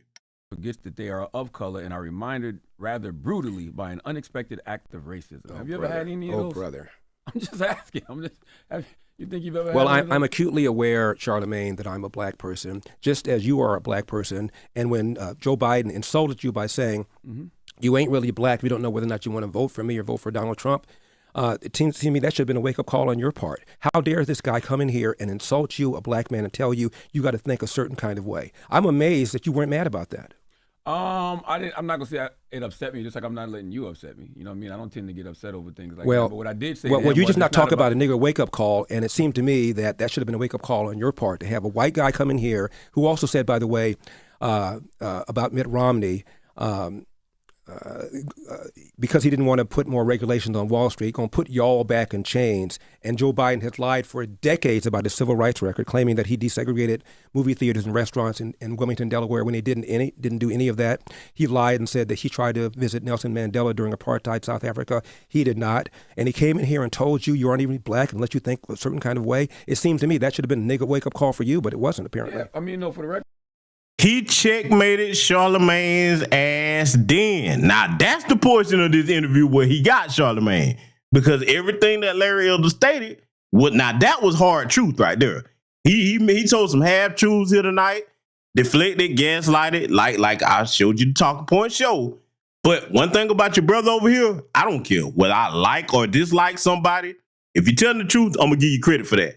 You can verify everything that he just ran down to Charlemagne. I got that on this channel, going through Joe Biden's fraudulent history and all them lies that he told, okay? In previous broadcasts, broke that down several times, okay? So I give him credit for that, and he made Charlemagne look like a stone cold fool. When they know when to use the truth and when not to use the truth, okay? So I'm not putting the cape on for Larry Elder. I'm just saying the man got him on that. And see, if Charlemagne would have stopped trying to put that cape on for them damn Democrats and just stick to the facts, he would have to concede that point. See what he did when he tried to get Larry Elder with the Negro Waco call. Yeah, we know Larry got that coming, but see, Charlemagne, that was an ad hominem. You should have stayed away from that, Charlemagne, and started sticking to the facts. When you the first one in a debate that has to resort to an ad hominem attack, you lost. You're already done. Remember that. If you have to resort to an ad hominem attack first in a debate, it's over. You've lost. You've conceded defeat. That's what Charlemagne went wrong at, because he turned that back around on him, and it was all downhill after that. Let's let it continue. I'm not a Democrat or Republican. I didn't say you were. Yeah, I think both. I don't know what you are. I never even asked you about your party affiliation. Yeah, I'm just saying, but you are black. Absolutely. And to have a white guy come in here and tell you have to say think a certain kind of way, otherwise you, quote, ain't black. Wow. How should I have replied to him, you think? What I just now said, how dare you insult me and tell me I think as a human being, let alone as a black person? I don't tell you how to think, Joe Biden. How dare you come in here and tell me how I should think? I'm going to vote for Donald Trump if I want to vote for Donald Trump. And if I want to vote for Donald Trump, it does not make me not black. 20% of black people, black men, as I said, voted for Donald Trump in 2020. Are they not black now? So only 80% of black people, black men walking around are really black, 20% are not because they voted for Donald Trump. How insulting is that? How condescending is that? I mean, you're probably right, but I didn't take it in that way. I did. As I said to him in that moment, it's just about me wanting something for my people, and I want to know what is he going to do for my people, and not only for my people now, how are you going to atone for the things you've done to my people? Right. That's it. Right, and this is a guy. But see, Charlemagne, when you sit up there and let Joe Biden make that statement, if you don't vote for me, you ain't black. You couldn't show me the equivalent of that if that was an Asian person sitting up there and Joe Biden said that to them, LGBTQ person, okay, the Jewish person, Hispanic, East Indian, Arab person, Charlemagne should be like, that's an insult to our people. Are you sure you want to make that statement? See, he should have came down on, but see, when them paymasters up there at the breakfast clubs sign their checks, be like, look here, boy, you better get out there and tap dance like I told you to. They're not going to give them no pushback. Them people own them, man. See, he messed up when he went with that Negro wake-up call thing with Larry. He shouldn't even went there, but let's let it continue. Joe Biden, who, when he first got into the Senate, hung out with segregationists, talked about how well he got along with them, talked about how he didn't want integration because of a jungle. This guy has made all sorts of insulting things to black people, and his policies right now are hurting black people. Inflation hurts the people at the bottom more than anything else. Letting a bunch of illegal aliens into the border are hurting black people more than anybody else, as I said earlier. He opposes school choice when he has his own kids in private school, and we lost a year, almost 2 years of in-school education in California because of COVID that he supported. I mean, this guy has done monstrous things to black people, and then for him to come in here and tell you how you ought to think as a black person, it blew my mind. As a person objectively who doesn't care about either party, when I just take a step back and I just look at everything that's happening, I see one party that seems still committed to democracy somewhat, and one party who's headed fast towards fascism. And that lets you know right there that Charlemagne is a Democratic shield. Because how you gonna say you see one party that's still somewhat committed to democracy, trying to say that's the Democrats, and then you gonna say I see one party that's committed to fascism? No, both are the same. There's no difference when it comes to what's being done for our people, Charlemagne. You see, what we have to focus on today going forward is to make sure young black people, men and women, understand exactly what I'm breaking down here tonight. Learn how to spot these weasel words. Learn when you're being gaslighted. Learn those conservative blogging tactics that both parties use, by the way. It's just flipped around when it's the liberals, okay? and stick to policies and numbers. Business transaction, quid pro quo. You're not going to get something for nothing from us. If those of us, the on-code boomers, on-code Generation X, if we don't have no other mission before we expire, it's to teach young black people what I just said. Voting is a business transaction. You don't give up your vote first and then be like, well, we're going to hold them accountable after we get them in there. Look how many times we've done that. How'd that work out for us? As a collective, not saying everybody here, because I didn't vote for these bastards, but I'm saying as black society, as a collective, how's that? Let them get in there first, then hold them accountable. Do you hear how asinine that sounds? Nobody with sense does that. Look at other groups in this country. Do the Asian people say, we'll put you in there first, then hold you accountable? Before we put you in there, you're going to come to us with proof of concept policy for why we should vote for you. Then, after we get proof of concept policy, okay, we'll give you the vote this time, but next year, we're going to need something else from you. Every group does it that way except for ours. We got a chance to get that right going into 2024, though. So let it continue. That's just my personal opinion. So who do you think I would vote for? Well, let's talk about fascism, since I assume you're talking about election denying. In 2000, when George W. Bush won the election over Al Gore, the Democrats, the first week of January 2001, tried to overturn the results in Florida. 2004, George W. Bush gets reelected. Democrats, including Benny Thompson, the chair of the January 6th Committee, Jamie Raskin, a member of the January 6th Committee, joined with 28 other House Democrats and Senator Barbara Boxer to overturn the results in Ohio, claiming without any evidence the Debo voting machine had been hacked. 2016, January 2017, Democrats challenged more states trying to get the election overturned that elected Donald Trump. Then Donald Trump challenged the first week of January in 2021. Nobody accused them of undermining our republic. Nobody accused them of being fascists. They exercised whatever means they could to try to win the election. I want to remind you that Hillary Clinton advised Joe Biden during the 2020 election, if it is a close election, quote, do not concede under any circumstances, close quote. Donald Trump used whatever legal means he could, advancing some novel legal theories to try to stay in office, and he failed. But I don't blame him for trying. Yeah, but it's not just election denying. It's the disdain of women and fear of non-standard gender identities and sexual orientation. Disdain it's for the women. Galvanizing of popular rage against cultural elites. It's nationalism based on dominant, superior race and historic bloodlines. Like, there's a lot of things that Republicans are doing. Well, what about Joe Biden going to Howard University, as he did recently, giving a commencement speech, Charlemagne, and he said the number one threat to the homeland was white supremacy. Really? The FBI said that. The Anti-Defamation League keeps track of how many people are killed by extremists, no matter the race of the extremists, every year. Last year, there were 25. As I said, in 2020, there were 11,000 blacks who were murdered, almost all murdered by other people, not murdered by white extremists. It's a lie to say white extremists is a big problem in America. It's a lie. It's what Democrats do to get black people angry. The FBI said that. It's what Democrats. Fine. I don't agree with that. The number one. You don't have to agree with it when we can see it happening in our communities, Larry Elder and Charlemagne the God. You sitting up there trying to just focus on Republicans. See, this is where you throw your shilling away. You need to get better at your shilling. They need to pull you back in for some shill lessons.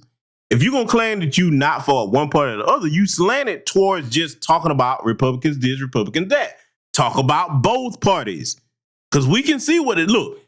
If you're not a shill, Charlemagne, let me see you come up with the show where you address all the stuff that the Democrat Party promised black people, because he did make promises. We got that on record on this channel.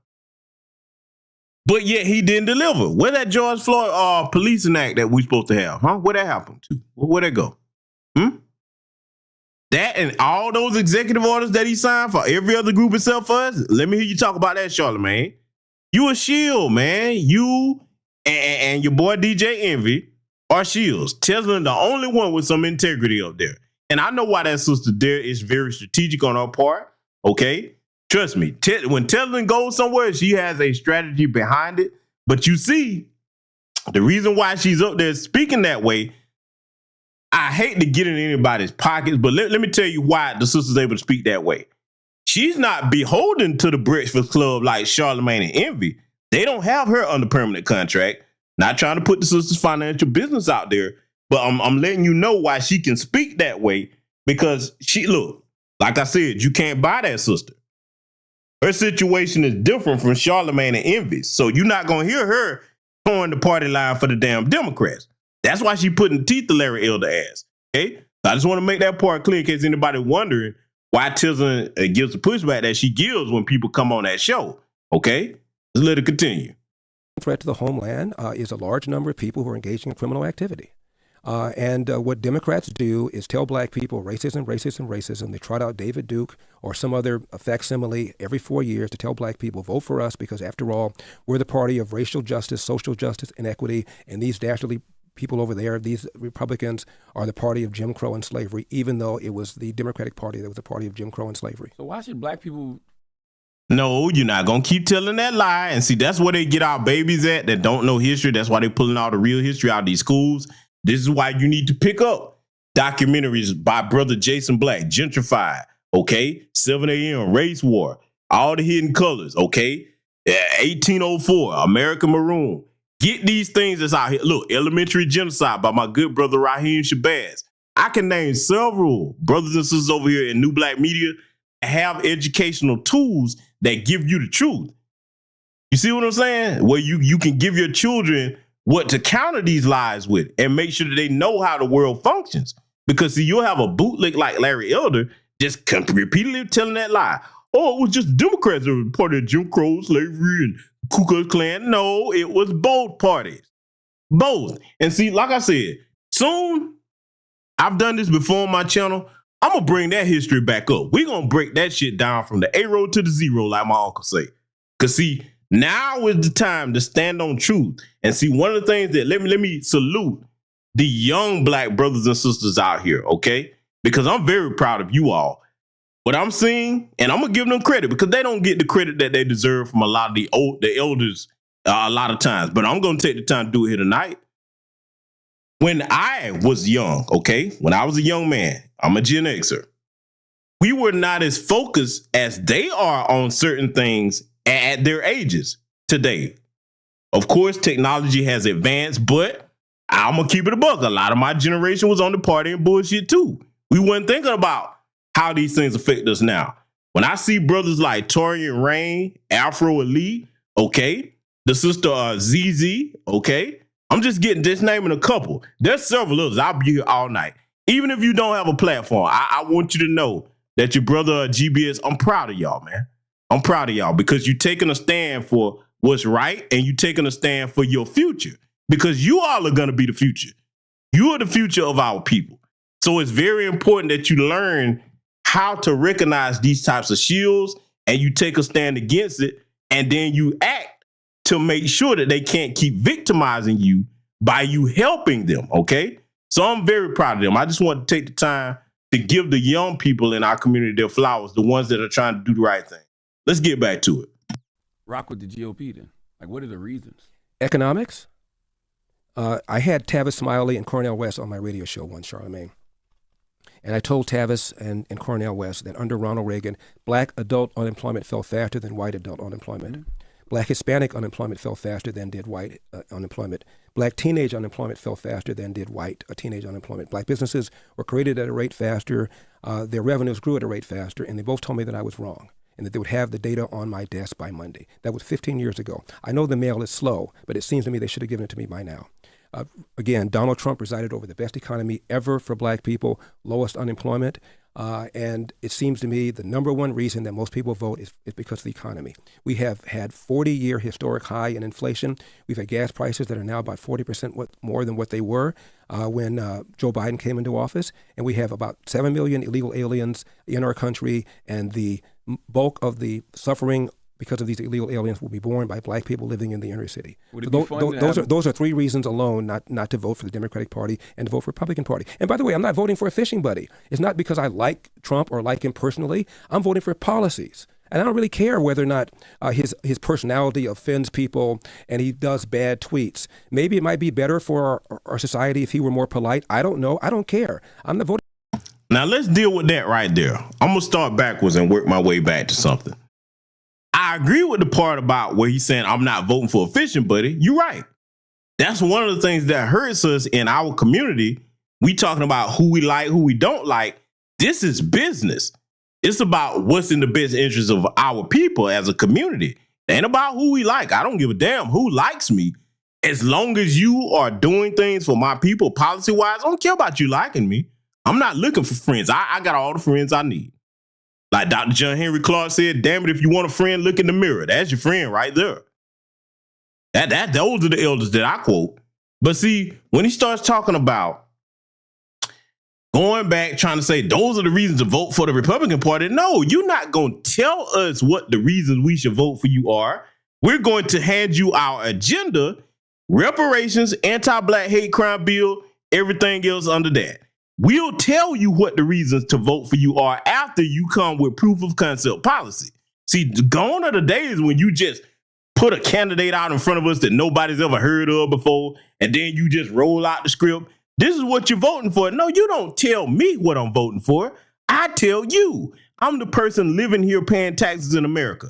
If I say this is an issue and I want you to do something about it, and then you start filibustering and I can see, this is what they fucked up at this hour, at this junction of our history. They telling us what we can't get. It'll be fine if there was a situation where nobody was getting anything. But we clearly see you doing other things for other people with the numbers behind it from our tax dollars. Oh, you done now? Oh, we're not trying to hear it. You got people that's not even citizens here getting broke off, living in the rich Carlton and all that. Some of these people over here have been working every day all their life. They ain't never spent a night in a rich Carlton place like that. But you got illegal aliens up here. And then they got the nerve to complain about the food in different cities. Y'all seen that foolishness? No, we tell you what the reason we're voting for you for, Larry Elder and anybody in the Democrat Party. Oh, that's all right, though. We're going to get them right by 2024. Let's let it continue. For a fishing buddy. I'm voting for somebody to keep taxes low, keep regulations low, to secure the borders and keep us out of unnecessary wars. Would it be fun to have money in a fascist country, though? To be black and have money in a fascist country? Or to be anything other than a white man? I don't agree this is a fascist country. It's always better to have money than not to have money. All right. Anything else, Tess? Well, just a simple question. Have the Republicans done anything that you disagree with, just out of curiosity? They spend too much. I think taxes are still too high. I think that there are a lot of Republicans that support things like minimum wages. And by the way, Milton Friedman, one of my favorite economists, said the minimum wage is perhaps the most anti-black law in the statute books, close quote. At one time, a black teenager was more likely to have a job than a white teenager until the minimum wage came along and kicked it up and up and up. So there are policies that the Republican Party supports, like minimum wage. Some of them do that I don't like. Also kinds of licensing, unnecessary licensing. I was at an Apple store a few years ago, and this black woman waited on me, and she was very sharp technically. I'm not very technically sharp, and I was very impressed. And I said, have you always been technically sharp? She goes, well, I'm not really. I'm just here because I want to earn enough money to get a license to cut hair. I said, black hair? She said, yes. I said, you don't know how to cut black hair already? I have black barbers in my family. Everybody learned how to cut hair on their own. She said, well, in California, you have to have a license to get, you have to have a license to open up a shop to cut hair. I said, how much does it cost? She said, $5,000. I said, you need to get a $5,000 license to learn how to do something you already know how to do? What is that? So a lot of the rules and regulations. Okay, fair. It's hard to get around them systems, no matter how hard you work. But the system applies to both blacks and whites too. But fair enough, those systems ought to be struck down. Oh, I ain't gonna let you get away with that, Larry Elder. And be safe out there on those highways and byways. Diesel Mike out there got them wheels turning and earning. I see you out there, brother. But I ain't gonna let Larry get away with that. The system is not the same for blacks and whites. No, it's not. Because it favors those in the dominant society, even the poor ones. This is why we don't have no camaraderie with poor white people. No, the fuck we don't. You struggling in this country and you white when you can fail up literally. I don't know what to tell you. Oh, well, yeah, I do know what to tell you. I'm going to tell you what Paul Mooney told you. It's a waste of white skin. Yes, it is. I'm just going to quote the late, great Paul Mooney. It's a waste of white skin. That's not my problem. You in a system that's designed for you and you still can't make it? I don't come over here. No. So, no, it's not the same for everybody, Larry. Telling these lies, man. See, look, let me tell you something. When people get to fast talking, they throw a bunch of lies right behind each other thinking that you're not going to catch what they're saying. But see, when you're a trained listener, okay, you catch each one of them. Nothing gets by you. Let's let it continue. So there are lots of things Republicans do that I don't. Well, it's not just cutting hair. You know that. You know they have to train how to learn with diseases and to make sure your clippers are clean and make sure certain things that you have to follow certain protocols so that you can be a barber, so that you can make sure that the community's safe when you're doing these protocols. Well, if there weren't government protocols, there'd be other protocols. For example, there's something called the Consumer Reports. That's not government, and it comes out and it talks about cars and what cars are good, what cars are safe. If government didn't do these kinds of things, entrepreneurs would step in and they would have licensing. So there'd be a little sticker on the window when you go to a barbershop, and it would say, "I've been approved by so and so licensing board or organization." Some of it's bullshit. 5,000 is too much, though. But. There are all sorts of things that we would do if the government was not doing them. Do you have a black barber? Yeah, I do. Oh, okay. Just making sure. Actually, I have a black barber for 25, 30 years. He got cancer, and now the person that owns the shop, who is Latina, cuts my hair. Okay. I do want to ask you one final question. When do you think systemic racism ended? Since you said it don't exist anymore, when did it end? I can't come up with a specific time, but Civil Rights Act. Can we? Civil Rights Act of 1964, Brown versus Board of Education, the Loving versus Virginia Act that struck down race mixing. You couldn't, for 13 states, you couldn't marry a white woman. Again, I think that when Barack Obama got elected, that was a big deal. When Obama got elected, this is really important. He got elected with a little more than 52% of the vote. He walks into the Oval Office the third week of January. He had a 70% approval. Now, how can that be? How can 15% all of a sudden support this man? It wasn't because they wanted capital gains taxes raised, which Obama promised to do. It wasn't because of Obamacare, which Obama promised to do. It's because many Americans said, at the very least, he'll stop the nonsense that America remains systemically racist. And for 8 years, in my humble opinion, he played race card after race card after race card. So when he entered the Oval Office, both blacks and whites thought race relations would get better. When he left, both blacks were worse. Why? Because he did things like stupidly when they didn't. If I had a son, he looked like Trayvon. When what happened to Trayvon had nothing to do with his race. He embraced Black Lives Matter.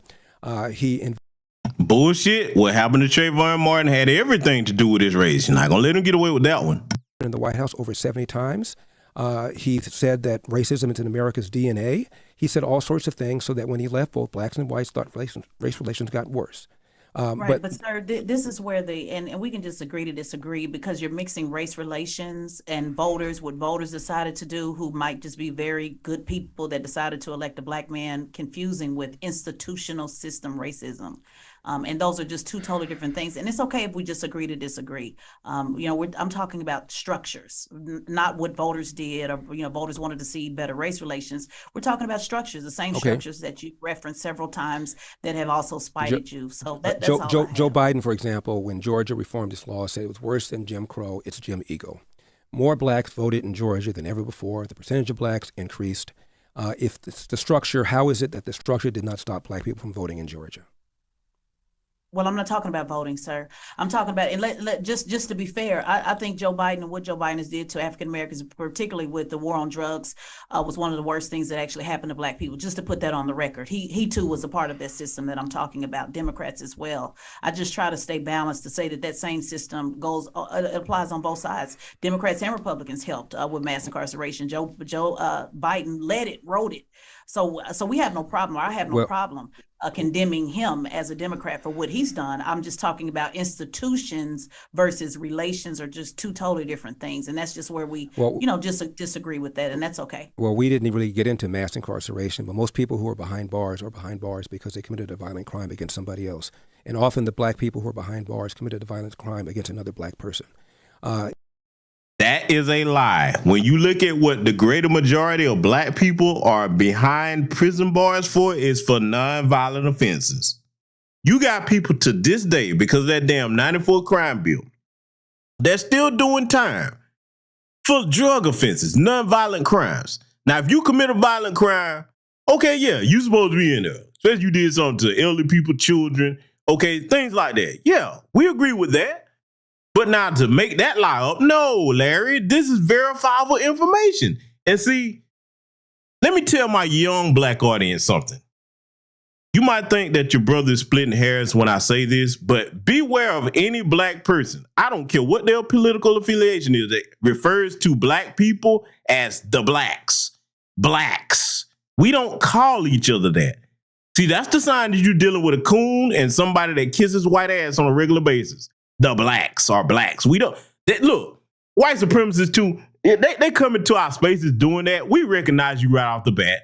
Okay? Look, we don't talk to each other that way.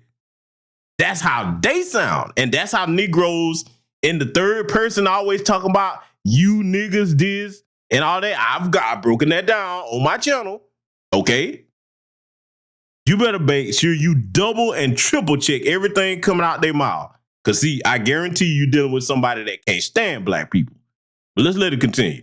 Well, when I'm talking about mass incarceration, I'm not talking about violent crimes. I'm talking about non-violent crimes, particularly the war on drugs. I was very clear in what I said. I agree with you that I believe that the drug problem should be dealt with as a health problem rather than a criminal justice problem. But most people are not behind bars for using drugs or for dealing drugs. They're behind bars for having committed a violent act against another person. That's a lie, Larry. Not black people. No. Now, if you want to switch it over there to the dominant society, yeah, the greater majority of them in prison, mass murder, things of that nature. Look, what do we even? You can just start with the mass shootings alone. Huh? Your Dylan Roos, your Peyton Gendrons, Nicholas Cruz's, or whatever his name was. Okay? Come on now. Hell, don't even make me bring up. It took a damn near a city burning to get his ass tried and convicted. Derek Chauvin, huh? Man, see, I don't know what planet. Well, I do know what planet he's living in. He's got his head firmly stuck between that white woman he's married to, butt cheese, little alabaster he's married to. I usually don't talk about people's wives, but I got to call it what it is. And see, it's the same thing with Daniel Cameron, Kamala Harris, okay, Candace Owens. Once they get over there and they get in bed with them white people, that's it. That's their reparations right there. They're like, the hell, the rest of you niggas, I've arrived. When that wake-up call does come, even though Charlamagne mentioned it here, out of turn, it's coming. It always does. It never fails. Let it continue. Sure, but that wasn't what I was talking about. I was very clear when I talked about Joe Biden writing the crime bill and mass incarceration with war on drugs to nonviolent offenders. So that's a different conversation. You're weaving the two together. So we just have a disagreement on institutions versus race relations, and that's okay. Well, in order for you to go to jail, you have to commit a crime. If you walk down the street, that's not true. Salute Chief X Ali for the cash out. Thank you very much, my brother. But that whole, in order to go to jail, you have to commit a crime. Oh, no, there's plenty of black people that are in it right now. The biggest people that are sitting in prison right now that are the most exonerated are black people. Wrongly convicted, wrongly accused. Just existing while black. Here they come. Look at all these damn Karens running around here calling the police on black people for no reason. Even little children with their evil, demonic asses. See, this man is cooning to the point of just outright foolishness. All you got to do is just not commit a crime. You won't go to jail. Okay. All right. When your time comes, I want you to remember that statement. Let's let it continue. Not always when you're black in America. Well, where are the class action lawsuits, Charlamagne? We have all these black lawyers. Many black people have gone to law school. Where are the class action lawsuits claiming that a bunch of people are behind bars illegally, wrongfully? Where are they? So you think? And when somebody asks you that question, you be like, okay, you can be the first one to help get it kicked off. You ready? See, don't let them hit you with that. Where are the class action lawsuits? I'll be like, okay, you're right. That's a good idea. You gonna help me do it? That's what he should have said. Let's let it continue. Everybody that's behind bars. I didn't say that. Behind bars I didn't say that. Why don't you answer my question? Where are the class action lawsuits? Well, you need money to do class action lawsuits. You've had a black attorney general, Eric Holder. You had back-to-back black attorneys general, Eric Holder and then Loretta Lynch. Why didn't they release a whole bunch of people who are?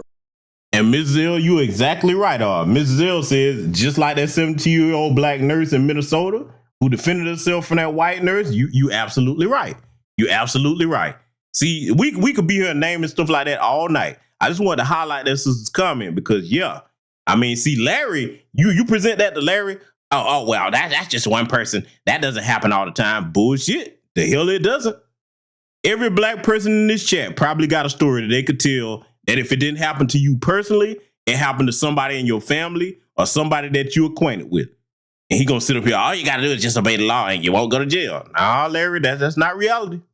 illegally behind bars. Why didn't they do that? You had a black president. And I criticized them as well, went on record, because actually you're right. He lied and said that he was going to fix the crack cocaine disparity. So I went on record. You're right. And guess what? Guess who he works for? The system. So he's just a blackface that works for the system at the time. So again, we just disagree on systems and institutions versus black faces in high places. Well, the disparity has been rectified. Now you go to jail for dealing powder as you do for dealing crack. And at one time there was a disparity. No, you go to jail, but the ratio's not the same. Well, because the dealers are not the same. For example, there are more white people behind bars for drunk driving than there are black people. There are certain categories of crime that whites commit. Mr. Elder, depends on the drug. More whites are behind bars for meth than blacks are. You're just going all over the place, sir. Larry, who you think bringing the drugs over here? See, this goes back to the same thing during the so-called war on drugs era. Lock up all the niggers. The niggers are responsible for all the drugs. Okay. For every black person that sold crack or cocaine or whatever, who the hell you think the plug is? Black people don't own planes to fly that shit in here like that. Black people isn't bringing that shit in here on these damn ships like that. That's your whites and your Asians doing that. Oh, but he ain't gonna talk about who the plug is. Oh, just get that one black dealer, huh? That solve all your problems. War on drugs, my ass. Nah, the reason why they won't go after the suppliers is because most of them in government are some of the biggest drug dealers it is. But see, they've already been playing with the string tonight. If I go down that road, boy, they'll terminate this thing. Let's let it continue. We were talking about, it's very clear. You said drugs. It depends on the category of drug. It depends on the category of drugs. More whites are involved in meth than blacks. I gave you the category that I wanted to talk about, and you start talking about drinking. You're just all over the place, Mr. Elder, but it's okay. More blacks are involved in crack cocaine. More whites are involved in powder. More whites are involved in meth than blacks. Depends on the category of the drug you're talking about. And I was talking about a very clear category, and I gave you. I told you where I just criticized the black man who was in. See, this is where I would have hit him with. I'd be like, okay, Larry, you say everything is fair and equal across the board, then why aren't they mass incarcerating white people who you say are out here with the meth epidemic? Why aren't they mass incarcerating them like they did our people during the crack epidemic, huh? I thought everything was fair and equal across the board. Where's that equity they be talking about all the time? Let them continue. Charge, and you skipped over that and went right to talking about drunk driving. Larry. So again, sir, I have no problem with criticizing black Democrats. We do that. Charlemagne does that all the time. It's just the imbalance of understanding that even black faces in high places, even including yours and Democrats, Republicans, just being fair across the board. That's all. Well, that to me basically is no different than what Joe Biden just did with Charlemagne, which is to tell me as a black person I got to think a certain kind of way, otherwise I'm not black. And I didn't like that either. Well, you just did. I didn't like that either. You just did. You call me a blackface as if I'm supposed to think a certain kind of way. No, I said blackface. I said blackface in high places. I said they're everywhere. You're a blackface. You're in a high place. You're running for president of the United States. That's a high place, and you are a blackface, correct? I said so. There's blackface in high places on both sides. So it's just about being fair for me on both sides. I've mentioned three or four Democrats. I agree with that. I agree with that. Yeah, I mentioned several Democrats that I have a problem with. Several, including Joe Biden. So you don't have to sell us on that. We get that. I'm just saying it also happens on the Republican side. That's all. And black conservatives agree with a lot of your messages, Mr. Elder. But when you're not balanced across the board, it just kind of lands flat. That's all. Whose cocaine do you think it was in the White House? Since we're talking about drugs. I have no idea. All I know is that it seems to me it's to be scary that that Secret Service has closed the investigation without identifying a suspect. What other kind of stuff goes in and out of the White House without anybody knowing about it? But I have no idea. I just think it's bizarre that the investigation all of a sudden got closed that fast. And you think criminal charges should be brought against President Biden, right? I think there certainly should be an investigation about the pay-for-play stuff that we're hearing. The IRS whistleblowers are saying that they were told to stand down in their investigation. I think there's a double standard going on, as I said earlier. For example, Donald Trump has been indicted for document possession. There is a special counsel investigating Joe Biden for document possession. But his defenders are saying, well, Joe Biden, unlike Donald Trump, turned over the documents readily when they were found out to have them. And if that's the case, why is the investigation still taking so long? Tell them how they can support. And there you have it, family. There you have it. You heard the bootlicks and the Shills going at it, with the exception of our good sister Teslin Figaro. Family, brought this broadcast to you tonight with the analysis that we gave here to point out that I don't care which party it is. If you're not approaching us on a business level, if you're not approaching us with policies and things that benefit our people before we cast the vote for you, then you don't get our votes. You're going to get these reparations on the table. You're going to get this anti-black hate crime on the table. We are not taking no for an answer because now you've overplayed your hand by giving all these illegal aliens tangibles and cash, and then going to try to tell us that we should let them move into our houses. You're steady making it rain over there on Ukraine. Those are not United States citizens, and you're bringing the cowardly men over here. Same thing with the Afghan refugees. All of these people are anti-black, by the way. Okay, the greater majority. We're not playing that game no more. See, if you would have played it under the table where we couldn't see you doing all of this, then what I'm saying would make no sense. But you didn't, and it does. So with that said, family, remember, always make sure that these people approach you talking business and policy. And if not, tell them that they can get out your face until they're ready to do proper business. With that said, salute to everybody that contributed to the broadcast here tonight. Black first to everybody. Keep your chairs at the ready, and I will see you in future content.